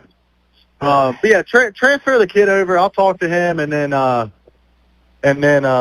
call his grandpa back as well. All right. And did you want me to look up Jerry's membership number or anything like that to see if he's up? I know you guys are You can swamped. try this cell phone number. All right. Yep. Jerry. Yeah, he's an active member. Hold on. What kind of boat do you have on there? Same boat? Yeah, he's one. Yeah, he's one of your members. Yep, 22-foot this? Triton. All right. I'll just disregard this one. I'm gonna send you over an accurate one under this Jerry Ackerson one. Okay, he's one of your members. You'll get in Wow. a couple minutes. Okay. Wow, this is Okay, bad. perfect. All right. And, yeah, just transfer this kid over whenever you get a chance. All right. Transferring now. Thank you again, Captain. All Stay righty. safe out there. It's crazy. Have a drink. Oh, it's wild. All righty. Thank you. Thank you. So here we have the official sworn police report. Man, shout out to her, man. This is bad, bruh. This is so terrible, man. My question is, how can anybody in their right, no, like who is being truly honest with themselves, how can anybody who's truly being honest with themselves look at all of this is going on and then say, what's the problem? What are y'all talking about? What's going on? What? Like, bro, are y'all crazy? Or like, yo, are y'all crazy? Like, yo, what do you mean there's nothing going on? Of course there's something going on. This is terrible. This is one of the worst things I've ever witnessed in my life. This is bad, bro. But yet, nobody is saying anything. People think this shit is, this shit is just bad, bro. It's bad, man. But we're gonna get off the Nolan stuff right now. We went like 2 hours and like 25 minutes like talking about Nolan. Let's get into this David stuff real quick. In fact, no, I wanted to react to this Nick Fuentes and Hunter Biden and debate. Let's see.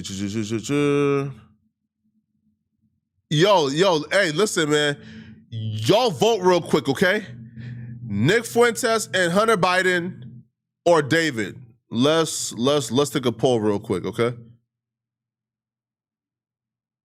Let's take a poll real quick, okay? Let's take a poll real quick. Nick Fuentes. Next topic. Let's take a poll real quick. Next topic.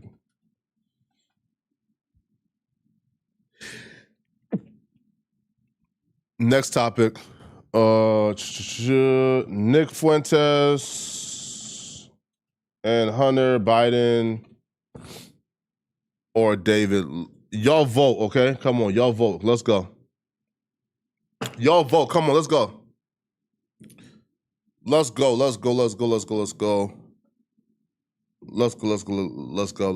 Come on. Y'all vote real quick. Y'all vote so we can get this done.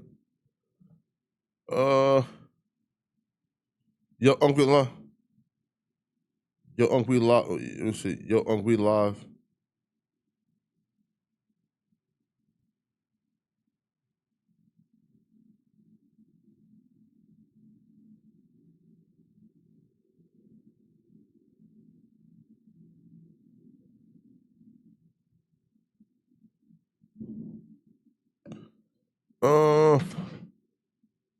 One second. All right, cool. Okay, cool. So David won. Let's go. David won. Okay, perfect.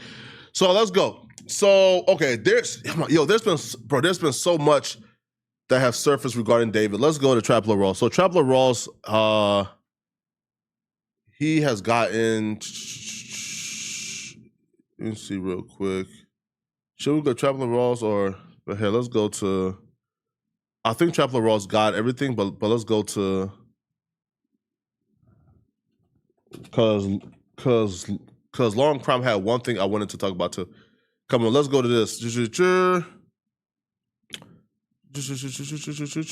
Okay, perfect. So this says horrifying David hearing every detail we need to know.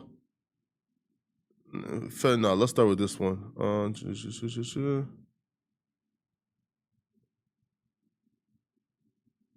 Okay, yeah, this is the I think so.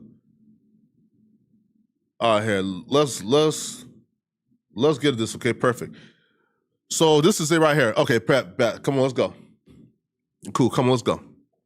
Bet. So somebody says David is going to be fried. Man, he's already fried, bro. David done, bro.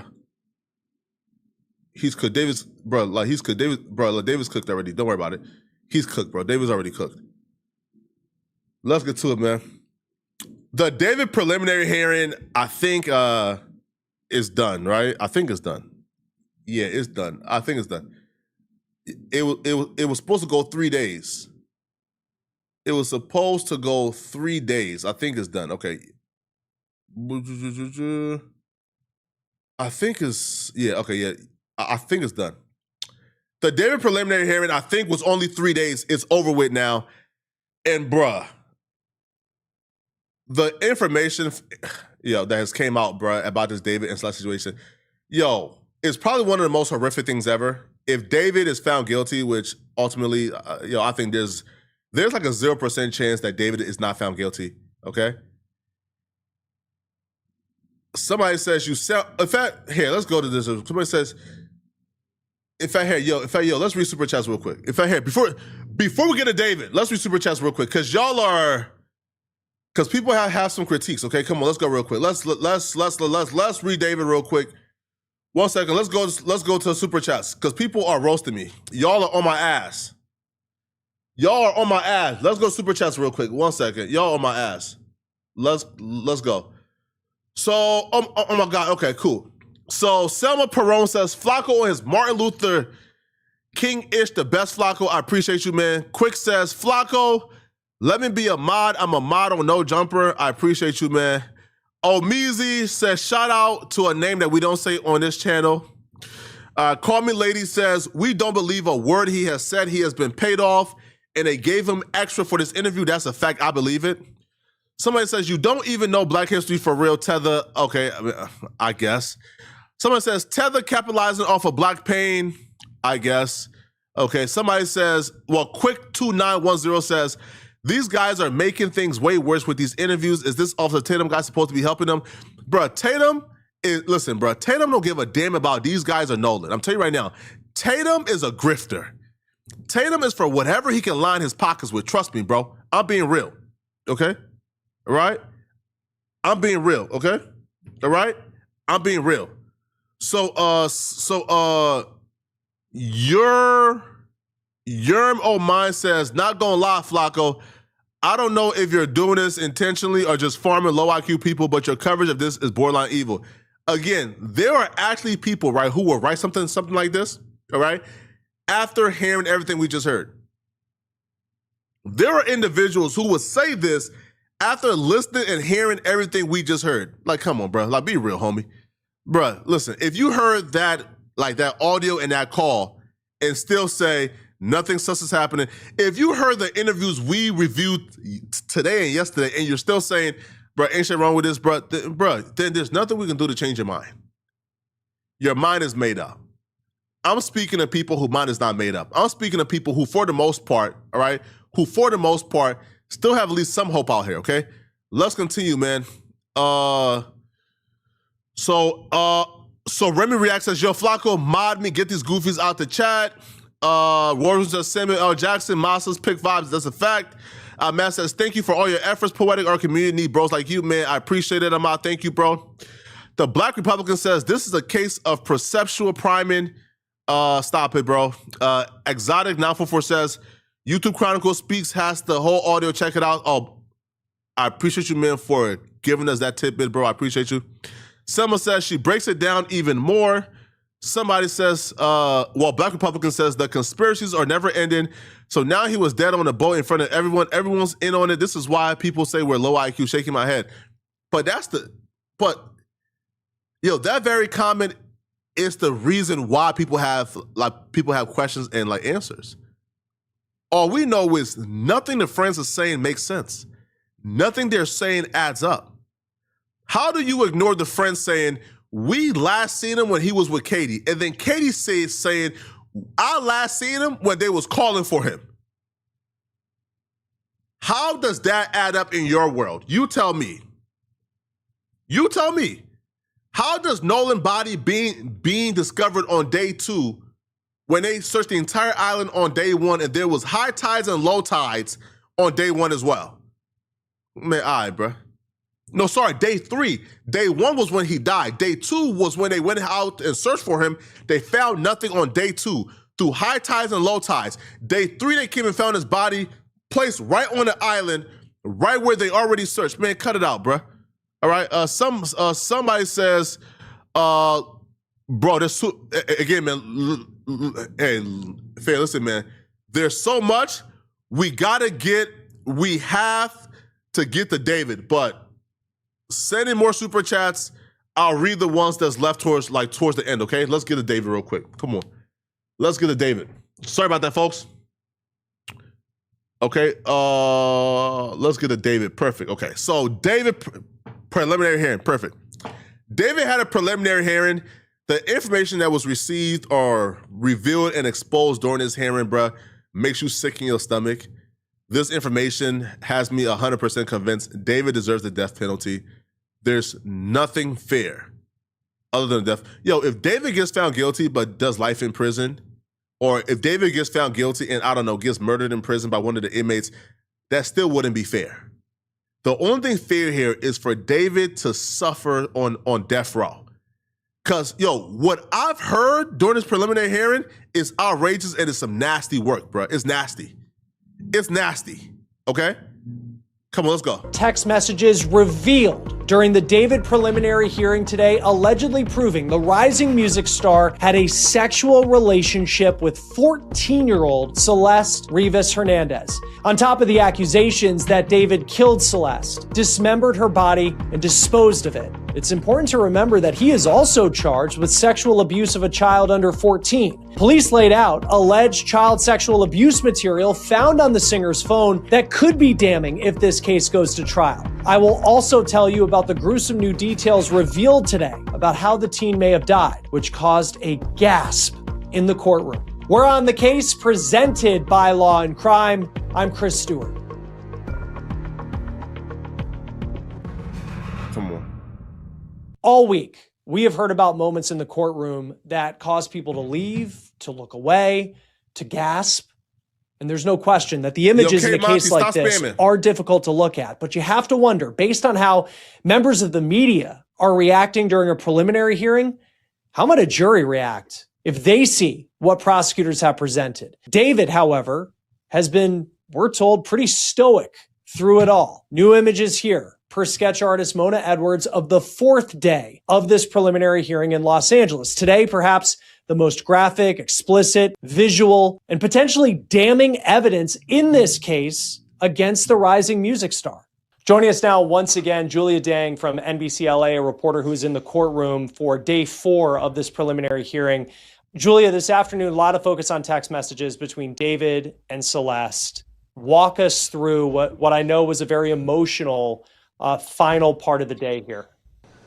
Chris, a lot of damning evidence today as it relates to not the murder charge, but another felony charge in this case against David Anthony Burke.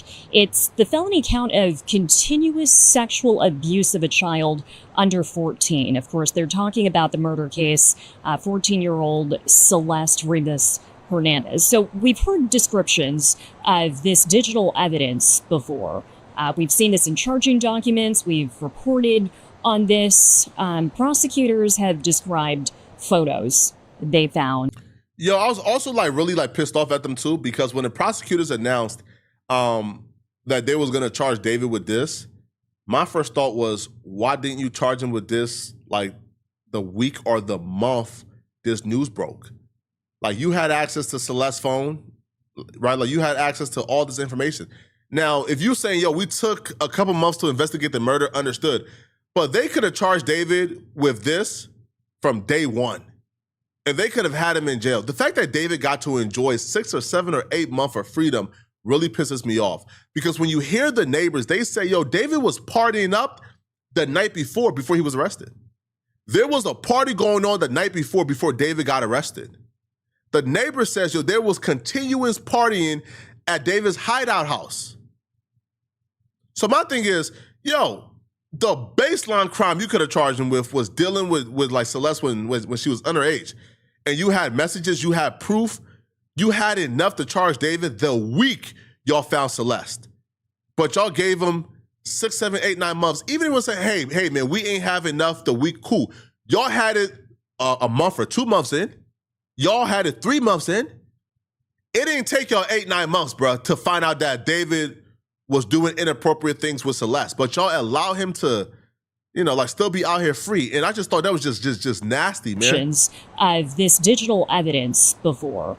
We've seen this in charging documents. We've reported on this. Prosecutors have described photos they found in David's iCloud account on his devices. They've described text messages between the two of them referencing sexual activity and things like abortion, emergency contraception. Today in court, during day 4 of this preliminary hearing. But okay, but how is that possible though? How is it possible that Celeste could get an abortion at her age? Isn't it like a mandated report? If somebody Celeste's age shows up, because I think it was like 13 at the time. If somebody of her age shows up to get an abortion, can they do the abortion without an adult? How is that possible? How can she do that at that age without any parent knowing? This was in California. Again, I don't know the laws of California. Is it just California? Somebody says, California for sure. Yeah. What? I got to do my research. What? That shouldn't be allowed, bro. That shouldn't be allowed. That should not be allowed, bro. Listen, bro. Listen, man. I don't want to make this a political thing, bro. I'm not trying to step in on what to do with women's bodies, bro. But again, as humans, bro, somebody Celeste's age, 13, should not be able to walk into an abortion clinic and get an abortion, bro, without her parents knowing. Are y'all crazy? Why is this being supported? Why is that okay? I had no idea that was a common, I had no idea that was a common practice that people, that girls that young could go ahead and get approved for something like that vulnerable without their parents? During day 4 of this preliminary hearing, man. We actually got to see and read some of those text messages. Now, we did not see any explicit photos because that, of course, is child sexual abuse material. We did hear from another LAPD detective who took the stand, Corey Farrell, and he was charged with looking at those photos on sheets of printer paper the prosecutor handed him, and then describing verbally for the court what he saw. And Chris, I got to tell you, there's been a lot of distressing, disturbing, graphic evidence in this case during the preliminary hearing. I think today might have actually been the toughest day for me. I can tell you it was a tough day for the victim's parents. Her mother. Nah, but like Aiku Shahi, you don't take a plan B after they're pregnant. Like, that's not how a plan B works. Like, a plan B is to take like to prevent pregnancy. Once you're pregnant, a plan B don't terminate the pregnancy. Now, this is disgusting. This is some nasty stuff, bro. Right? I heard like some of the text was like him talking about how they did it 6 times in one day. Him talking about kidnapping her. This dude was sick. And the sickest part about this too, man, this dude had all the money in the world. He made $11 million in 2 years off of music. He could have had any girl on planet Earth, and he chose to be with a girl this young. Mercedes, who sat through autopsy testimony, who sat through images showing her daughter's remains in the cadaver bags. She walked out of the courtroom during this testimony today. I could hear her holding back, racking sobs. The victim's father walked out behind her. So did their attorney, their wrongful death attorney, Patrick Steinfeld. And I think it's because this is actually the first time during the course of this preliminary hearing where Celeste is being presented as a living human, a young girl who is very much alive, a young girl who has a voice. I'll be real though, like bringing the lawful death attorney to the preliminary hearing is kind of nasty work. Like, especially if you're the parents. Now listen, folks give me a lot of backlash for my opinions on the parents. I'm sorry, I'm gonna take it there. They're grieving, cool. I'm not gonna go too hard, but you're not telling me, bruh. You not telling me, bruh, that a girl as young as Celeste was gone for a year plus and the parents ain't give a damn.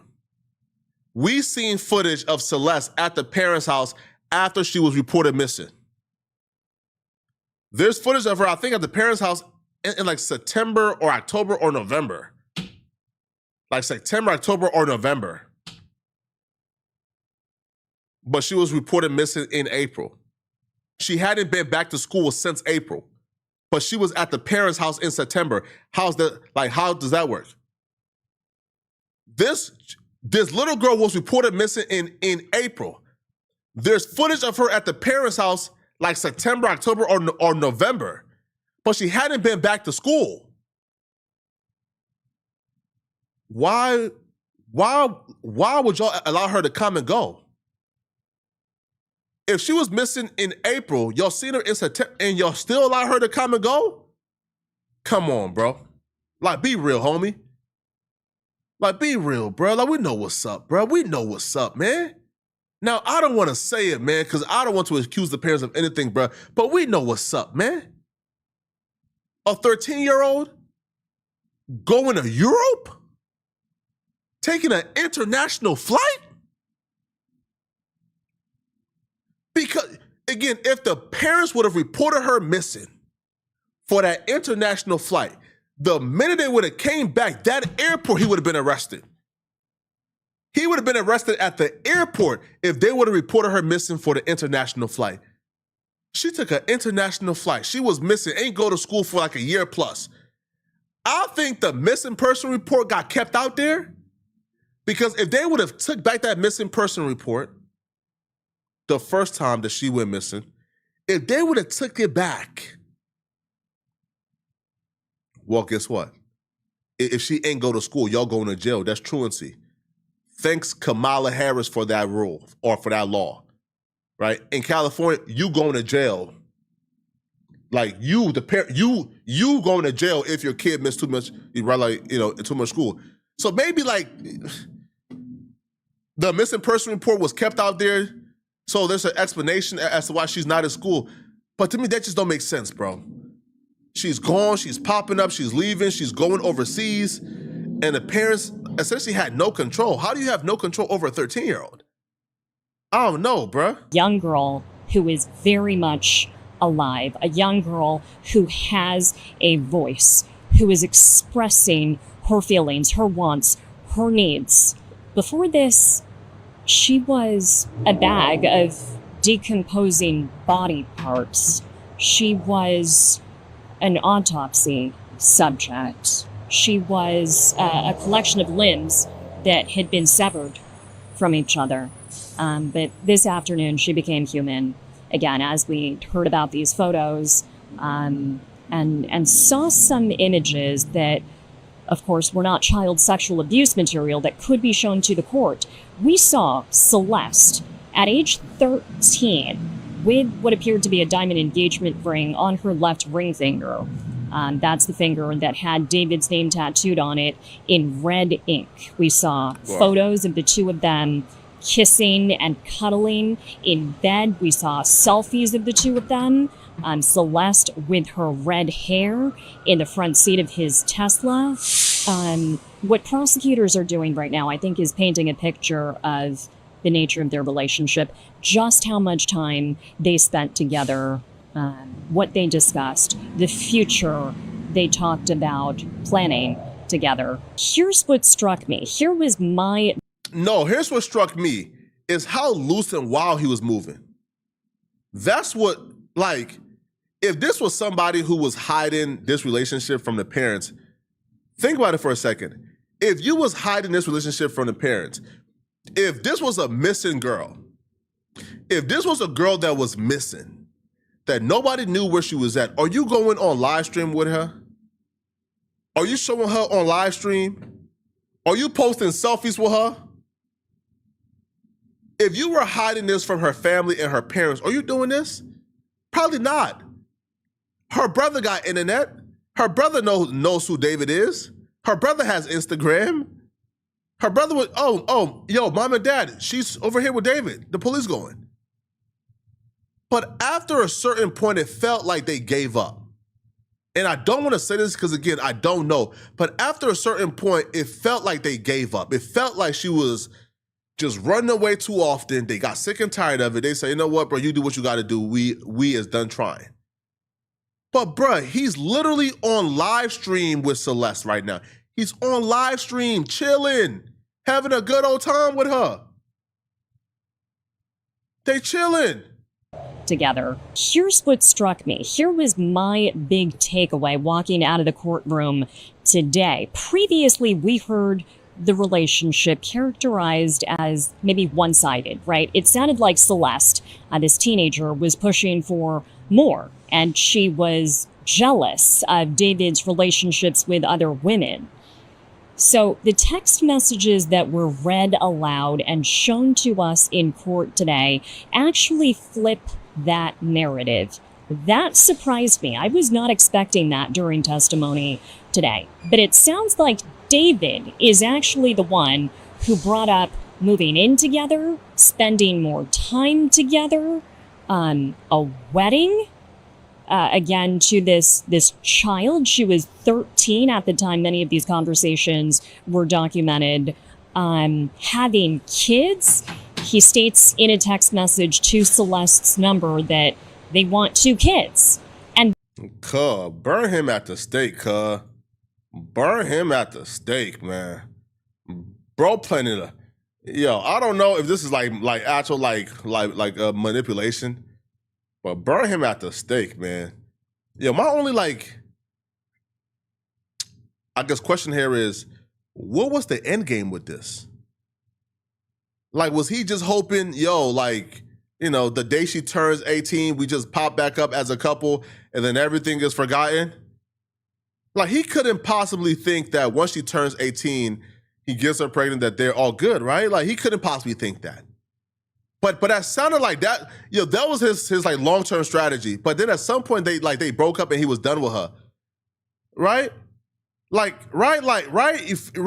some point, bro, dude felt like, at some point, dude felt like, oh, maybe, I'll get away with this. And then once she turns 18, we all good. Because there's even messages of him saying, man, I can't wait until you're 18 and you can live with me. But did he not understand that even if y'all would have popped up when she was 18, folks would have still done their research and seen you on a live stream with her 5 years ago and said, bruh, you been with this chick for how long? For how long? Man, come on, bruh.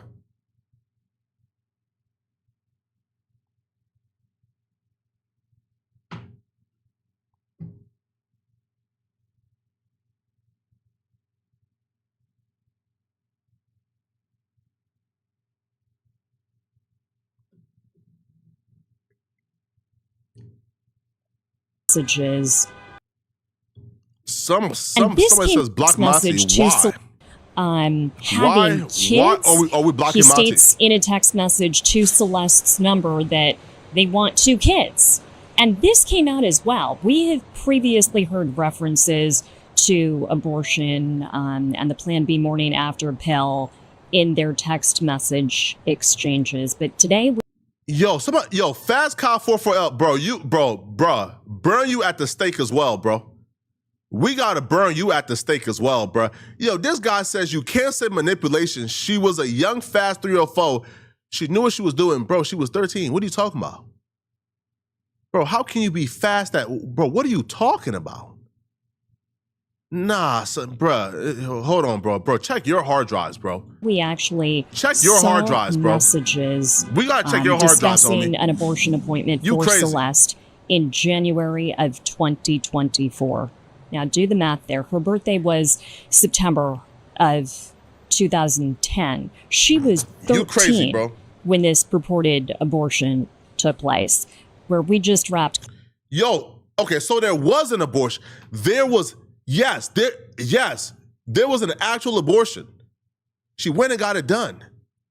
Why are those people not being arrested? Why are they not being arrested? Yo, I gotta do more research on this, bruh, because this can't be. Yo, there's no. Yo, I refuse to believe this is. I refuse to believe this is legal. I refuse to believe that a 13-year-old can walk into an abortion clinic, get an abortion without her parents being notified, with no questions asked. I refuse to believe that, bruh. I'm sorry. I don't think that's law, bro. I think, bro, like they did it, they did it undercover or something, bro. Maybe David utilized like his relationships and his money and his wealth. I refuse to believe it, bro. Like I refuse September of 2010. She was 13 when this purported abortion took place. Where we just wrapped court this afternoon, we were looking at text messages where Celeste is now expressing regret. Telling David over text that she would do anything to take that back. And that was to your point about it just kind of today, you're hearing Celeste in her own words for the first time. And we knew that the relationship was intimate. We knew that the relationship had all these different elements to it that led to a charge of child sex abuse that he's facing. But to hear it in her own words and to kind of see the dynamic of the relationship, I think it just kind of brought things to a different level. I also was thinking, just looking at the timeline here, and you can correct me if I'm wrong, because January of 2024, they're talking about this abortion appointment. And then I keep going back to that body cam that you described from February of 2024 when she was missing. Police go to her house and he's almost acting as if like he doesn't really know who she is. He's eating some chips. He's very casual about it. And it just, for as much as there's this kind of now dynamic we understand of the relationship through the text messages, I think it makes that body cam video look way more damning and kind of shows just how much he was allegedly misleading police at that point in time and acting like he didn't really know who she was, when clearly these text messages show that this relationship was at a very serious level.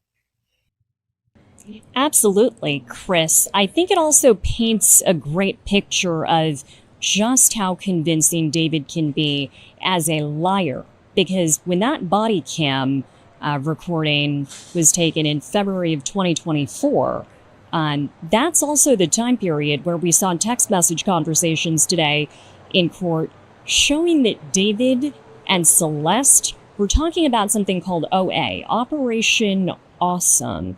I think, okay, so that was when I think David and his bodyguard was gonna like kidnap Celeste, which ultimately I think they did something very similar as well. But again, the bodyguard should have been locked up as well. Now, here's the thing though. Now, look, when they moved on, right?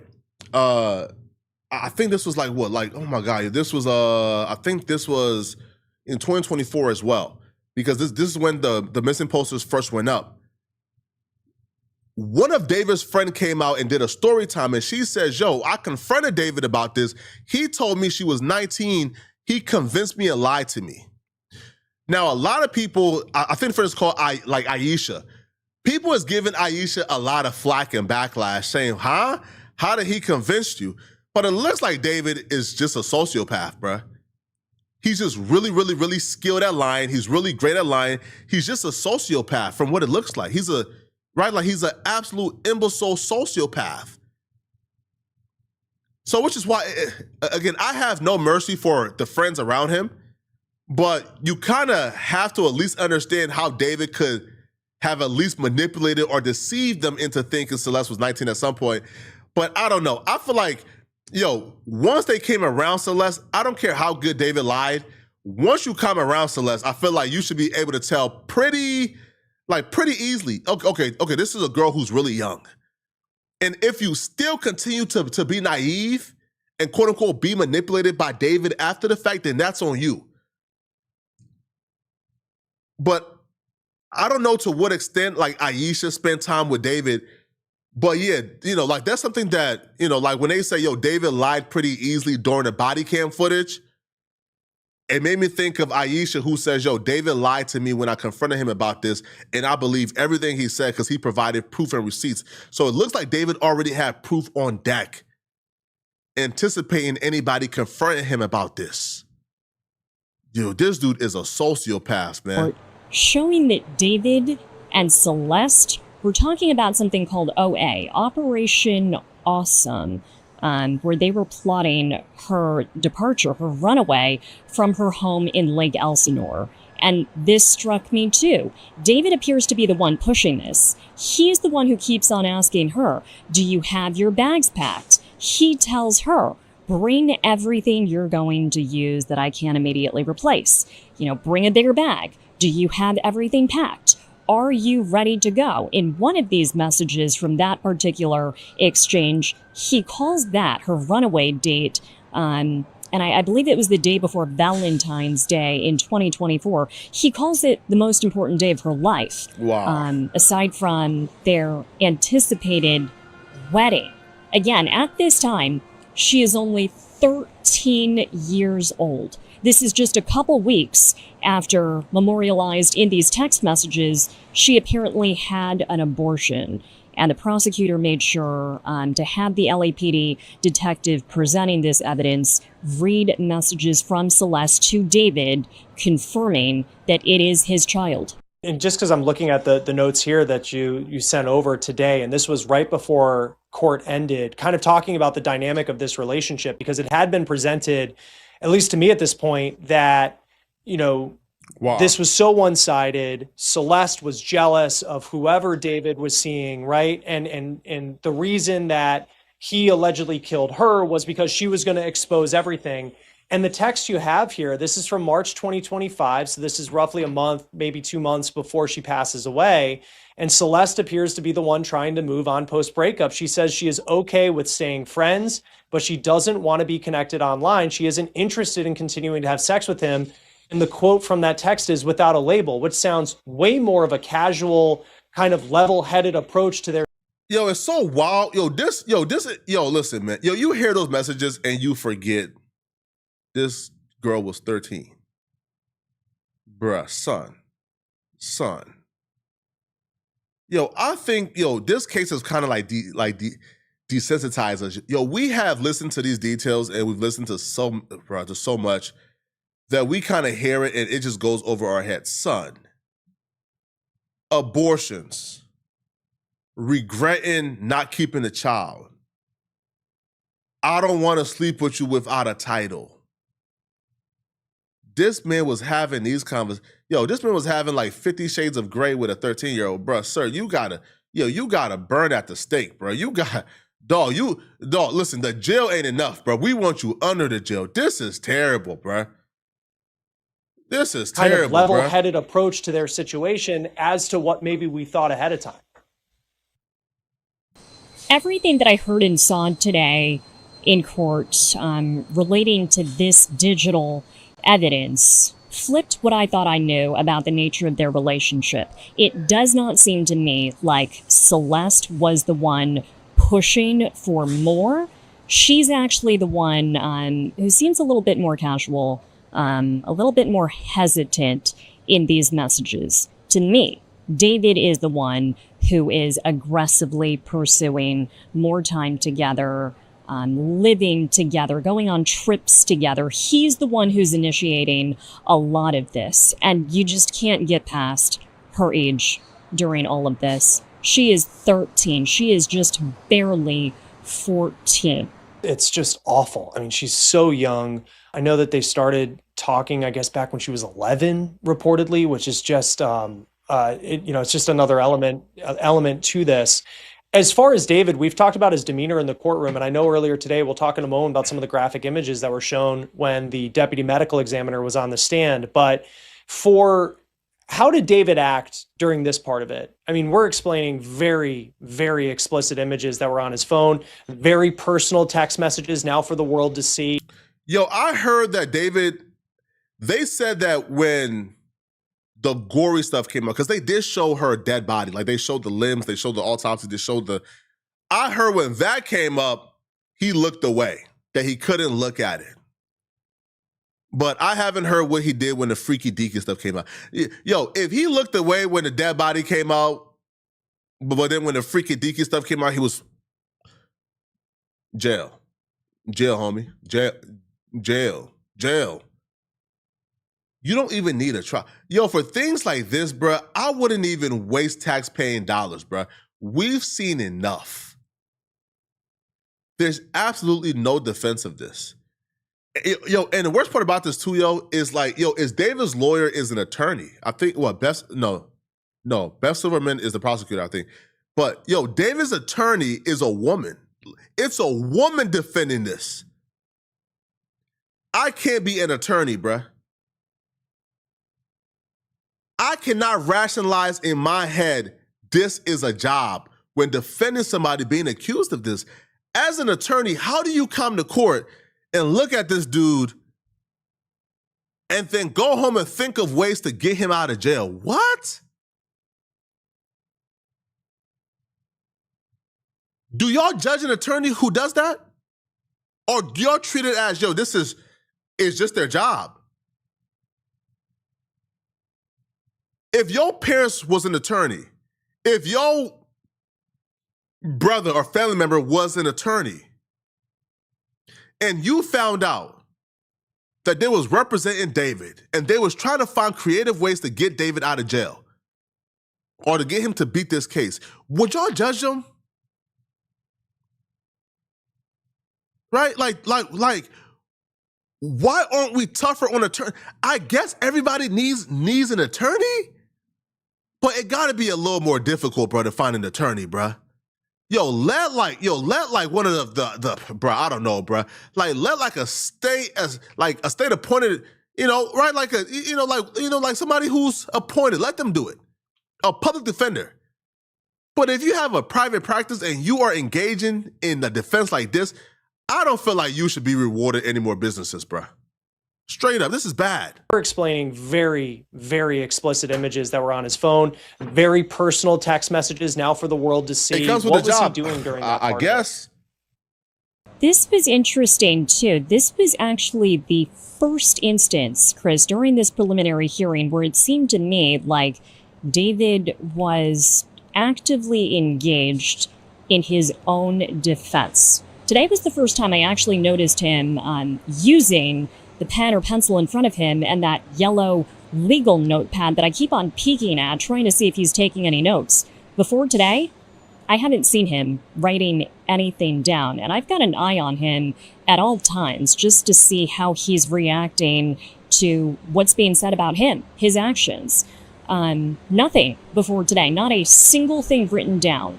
But today, as they were talking about the photos found on his phone and the text messages recovered from his iCloud account, I did notice him hunching over and starting to jot something down. I did notice him having whispered conversations with his attorneys.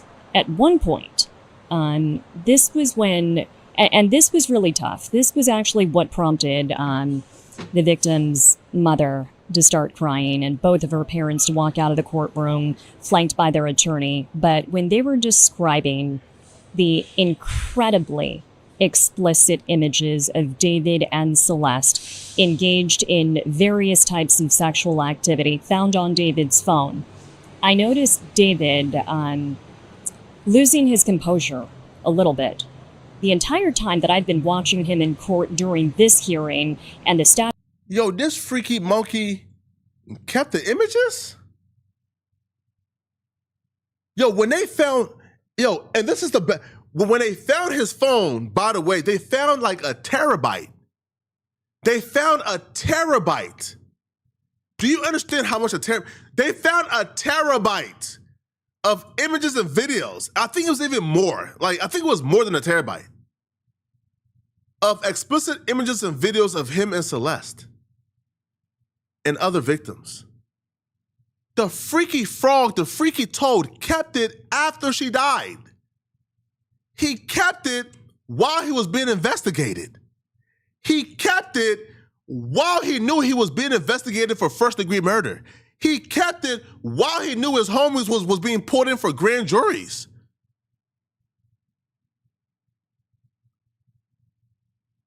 Again, I am happy, that there's proof to convict him, that he made the job to convict him easier, but you have to look, what type of sick animal are we dealing with here, bruh? Why did he keep it? Oh, somebody says 1,000. Okay, 1,000 gigabytes. Yeah, that's 1 terabyte. Why did he keep it? Why did this freaky frog keep it? I don't even want to use my imagination, bro, as to why he kept it. But that alone should be a death penalty, bro. Yo, you was brazen and bold enough to not even delete it. Not even have the decency. Man, listen, man, bro, this girl's dead, man. All right, bro, let me get... Nah, son. Nah, Still, son. very composed, staring straight ahead, responding when spoken to, and not giving away much with his body language or his facial expressions. Today, when they were talking about the photos, when they were talking about his pics, you could see him starting to fidget. It was like he was shrinking in his seat. He looked out at one point. I could see his right leg jiggling up and down. And I'm really curious what he wrote down. Really curious what he shared with his attorneys during that exchange. Because it wasn't just one photo or two that LAPD Detective Corey Farrell described on the stand. It was a series of photos, probably dozens. You know, it got to a point where there were so many descriptions. They were so explicit. You can see in my notes, Chris, I actually stopped describing them. Imagine being a parent of this monster, bro. Yo, imagine being a mother of David, and you have to come to court, and you are watching your son being accused of things, not even being accused of things. Yo, you are watching people prove your son did things that is absolutely terrible and disgusting. Oh my God, bro. Oh, bruh. Oh, brother. Yo, did y'all see the Charlemagne shit? They, you know, like they hating on Charlemagne, I heard. No, let me go real quick, man. They hating on Charlemagne, I heard. One second. So Charlemagne is getting a star on the Walk of Fame. Have y'all seen that yet? Have y'all seen that? Cool. Here. Okay, back. Come on. Let's pull it up real quick. Listen, man. I can't even watch that shit no more, bro. I'm straight, bro. I can't even, bro. I'm good, bro. Bro, I can't even watch that no more, bro. I'm good. I'm sure. I'm straight. Okay, here. So Charlemagne the God, I don't know, man. Okay, so no, okay. No, he didn't do nothing, okay? So no, man. So Charlemagne the God is going back and forth with fans online after getting himself in a bit of some drama. Now, the drama is surrounding, apparently, like he's getting a star on the Hollywood Walk of Fame. And people is questioning, why does Charlemagne the God deserve a star on the Walk of Fame? And he's actually responding back to him. I personally think that Charlemagne the God deserves a star on the Walk of Fame. I don't think, listen, man. Regardless of how we feel about Charlemagne the God is a hip-hop media legend. Charlemagne the God is a radio legend. Charlemagne the God is a top 10, radio personality of all time, if we're being honest. So I think for the most part, he do deserve it, right? Yo, cheers. Stop spamming. But Charlemagne the God would apparently respond back to people claiming that Charlemagne the God paid for this. They're saying that Charlemagne the God paid for this because they found out that he paid $20,000. Now, the $20,000, for you guys who don't know, is a mandatory fee. And Charlemagne kind of breaks it down some more, claiming, that is a mandatory fee, but you can't just pay for a star on the Hollywood Walk of Fame. So somebody goes, it's only $20K to get a star. And I'll be real, bro, this is some grade A hating stuff, bro. All right, yo, if you walk on water, there'll be somebody telling you how that's not good enough and that's not impressive. It's the internet, bruh. If you cure cancer, somebody will be telling you why you ain't cure HIV. Man, cancer ain't nothing to cure. It's easy. There's been a cure already. The Russians been had a cure. The government been had a cure. They just been hiding it. So what? You was not the first, right? So to me, this right here is giving that. Now, regardless of where you fall on the Charlemagne the God versus hip-hop media side of the fence, bro, you can't deny his impact. Somebody's saying it's only $20K to get a star is ridiculous, like freaking ridiculous, all right? Now, somebody's saying, well, again, and Lil Duval had the perfect response to this. Lil Duval says, well, you go buy one then. Yo, that's a fact, right? Yo, it's like somebody saying, oh my God, Flacco, all you do is gossip. All you do is gossip online, bro. Hey, yo, Flock, bro, listen, bro, like your success, hey, bro, you only doing well on YouTube because you was on No Jumper, bro. And I say, yeah, thank God for Adam, because Adam looked out for me. Like, Adam is my guy. Like that's my dog for life, bro. You feel me? Bro, Adam is like my right-hand man. It's like for life. Like, I love Adam. Like I love Adam. But come on. Like who on No Jumper right now, you know, like outside of a few people, do you see doing something? Do you see executing? Who on No Jumper right now, outside of a few people, do you see shining and winning and feeding their families? Come on, bro. Like again, me being on No Jumper was amazing for like my career. Adam is the OG. He helped me out a lot. But to automatically discredit myself based off of me being on No Jumper would have to mean that everybody who has ever been on No Jumper has also had success in hip hop media. And that's not the case. Like at all. Especially with the set of bums that's currently on No Jumper right now. Okay? So so like Charlamagne goes, dear Worldwide Ninja Net, a star cannot be bought. You have to be selected by the Hollywood Chamber of Commerce. Here's the process. Someone submits your nomination, can be a fan, a publicist. Hold on, bro. Why ain't none of y'all ever like nominated me? I'm joking, bro. All right, I don't deserve one. Somebody goes, the nominee must meet criterias, have to be in your field at least 5 years, and have contributions to your community or charitable cause. 3, the selection committee reviews nominations in several categories. My category is radio. You know, the medium I've been in for 28 years. If you've gets chosen, then there is a sponsorship fee for the creation of the star, the installation, and the unveiling, and the maintaining, et cetera, and that's $20,000 that you pay. I truly thank God for it all. Hope that helps. All right, somebody goes, you are wrong. A lot of people get chosen publicly and they never pay. And then Miss Red Velvet says, so in other words, you had to pay for it. You only get chosen publicly if you have the money to pay for your star. You paid, sir, and that's fine. We're proud of you. Charlamagne goes, you're wrong. A lot of people get chosen publicly and never scheduled their ceremony. Denzel Washington, George Clooney, Whitney Houston are some examples. Trust me, I checked. Okay, cool. I'm gonna say this, okay?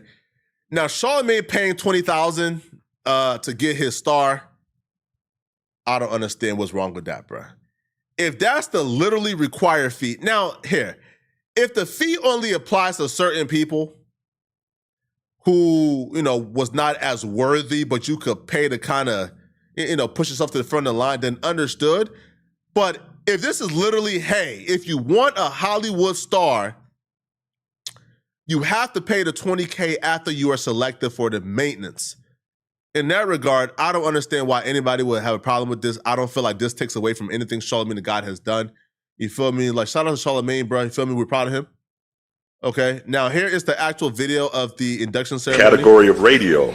Next, we have a man who is the voice of the culture, a Radio Hall of Fame inductee, and an absolute force. Charlamagne the God. Okay. We are thrilled for the class of 2027. Thanks to everyone. Thanks to me, Na, Sheila E., and Jerry for coming up to provide to this program. And congratulations to all of our new Walk of Famers. Thank you for being here. Yeah, bro, man, listen, man, you can't take away from Charlamagne, bro. You feel me? Like you can't, bro. I'm sorry. Bro deserve it, man. Listen, man, shout out to Charlamagne the God, bro. He deserve it, okay? Straight up, man. Yo, what else? What else did we miss? What else did we miss? Sorry, what else did we miss? Did we miss? Let's take a look at what else we missed, just so I know, okay? Just so I know. 1 second. What else did we miss? We're going to review the Nick Fuentes stuff tomorrow, okay? We're gonna review the Nick Fuentes. We're gonna review the Nick Fuentes and Hunter Biden stuff tomorrow. 1 second. Okay, yeah, that's it. Okay, cool. All right, people. Hey, listen, man. If you haven't subscribed yet, please, man. We put all the uploads again. If you have missed a live stream, okay. Again, I understand. If you have missed a live stream, okay, and you want to be watching these live streams, please subscribe to the live channel. I'm about to pin it real quick. Subscribe to the live channel. Okay. Okay. Subscribe to the live channel. Okay. Now, this live channel right here, for y'all who don't know, okay, this is where I post all the uploads at, okay? So so this is where I post all the uploads at, okay? You see, all right? So if you ever miss a live stream and you want to watch it, go here. Now, if y'all could get me to 7,000 right now,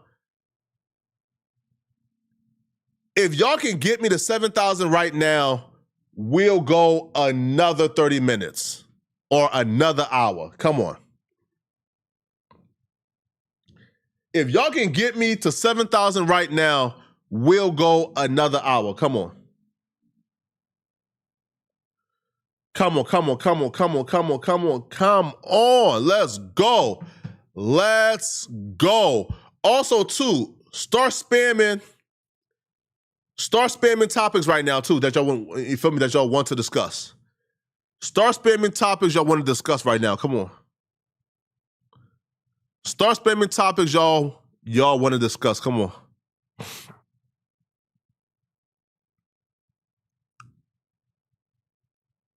All right, come on. Start spamming topics y'all want to discuss. Let's go. No. Click on the link. Click on the link that I just pinned called subscribe to the live channel. This is the channel that I post all the live stream clips on, okay? Click on that. Now, let's see real quick, okay? Now, okay, look, we'll give it an hour timer. No, sorry, a 1 minute timer, okay? If we don't hit it in 1 minute, then we'll just go live tomorrow. So we'll be going live tomorrow morning, okay? We reacted to the new Nolan video. Oh, no, that video is oh,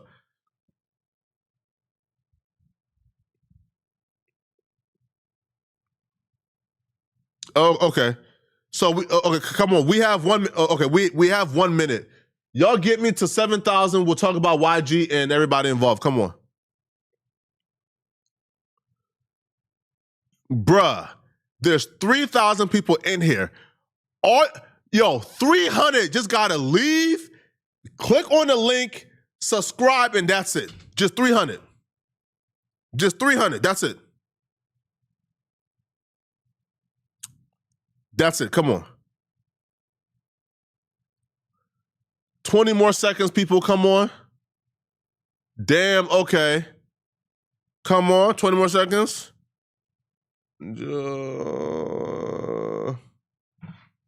Come on, people. 30 more seconds. Bruh, I'm trying to go another hour, man.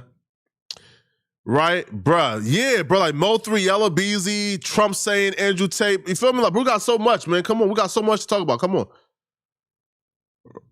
Come on. Yeah, facts. I'm gonna finish the super chats too. Come on. In fact, look.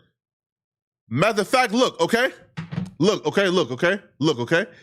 I'm gonna read the super chats, okay? And by the time we get done reading the super chats, if we're not at 7,000 yet, then we can just call it a night. All right? So what did I miss? Let's go. Let's go. What did I miss? Okay, I think I missed. Okay, right here. Okay, perfect. Okay, perfect. Let me see real quick. Okay, cool. So Selma Perron says, Flacco, listen to the end. It gets wilder. Stay low-key 23 says, I haven't done my research, dog, but please make sure this is real before the white folks come after you. Nah, the audio was real, bro. Selma says, Flacco, watch this. All grandpa answer the chat. No, wait. Flacco, watch this. All grandpa answer the chat. Okay, shout out to you, man. I feel like that's a missing context that I missed. Okay. Skeeta. Okay. Ski Tubba says, again, Pookie and Ray Ray would have been in jail already until they found out what happened. P.S. I've never seen a KKK robe at a thrift store. I do agree, but I do agree that if Nolan was a part of the friend group and one of the white kids died, that he would have been in jail for sure. New Jersey Judah says 7 people on the boat, investigate all of them. That's a fact. Black Republican says, you sound legitimately crazy trying to decipher the unintelligible babble of a bunch of drunk little kids. Everyone watching is falling for it. Man, cut it out, bruh. I don't think that was drunkenness. Right? Like, you muting the phone ain't because you're drunk. Like, you feel me? Like, you mute the phone because you don't want people to hear something. You getting distracted ain't, man, all right, but cut it out, bro. Somebody says, Nolan, Dion Bursch says, Nolan died on a boat. That's why no Coast Guard. Not as fact. Trey Mav says, notice how quick he said, no, we don't need Coast Guards. Yeah, that's a fact too, right? Now, again, it could very well be, hey, we got it under control. But then if you got it under control, why are you calling asking for help? Why do you want for, I guess, the non-authorities to show up, but you don't want the authorities to show up? I don't know. Maybe it's because they were drinking, they were drunk, or maybe it's because something happened. All right, so somebody says, unfortunately, yes, especially in California. That's a fact. I didn't know that like that's how California got down. Quick 2910 says, can I be a mod now? I'll be real, it would take, like the vetting process for a mod is a lot. Right? Because mods control everything. You feel me? Right? Like a mod could block every one of my fans and F my channel over. So, the vetting process for a mod is intense, bro. Right? Wrangler Or says, Side Closporia parasite outbreak. What? Hold on, what? I did not know. Okay? I did not know. Let's check real quick, man. Yeah, bro. Okay. We did not get to 7,000 people, okay? But we will see y'all tomorrow. Please, please, please, please, please. We'll see y'all tomorrow, okay? So if you're watching this, we'll see y'all tomorrow probably around 1 p.m. 1 p.m. Central, probably 11 a.m. Pacific, 2 p.m. Eastern. But tomorrow we'll be doing a full review of the Nick Fuentes and Hunter Biden sit down, okay? So check it out.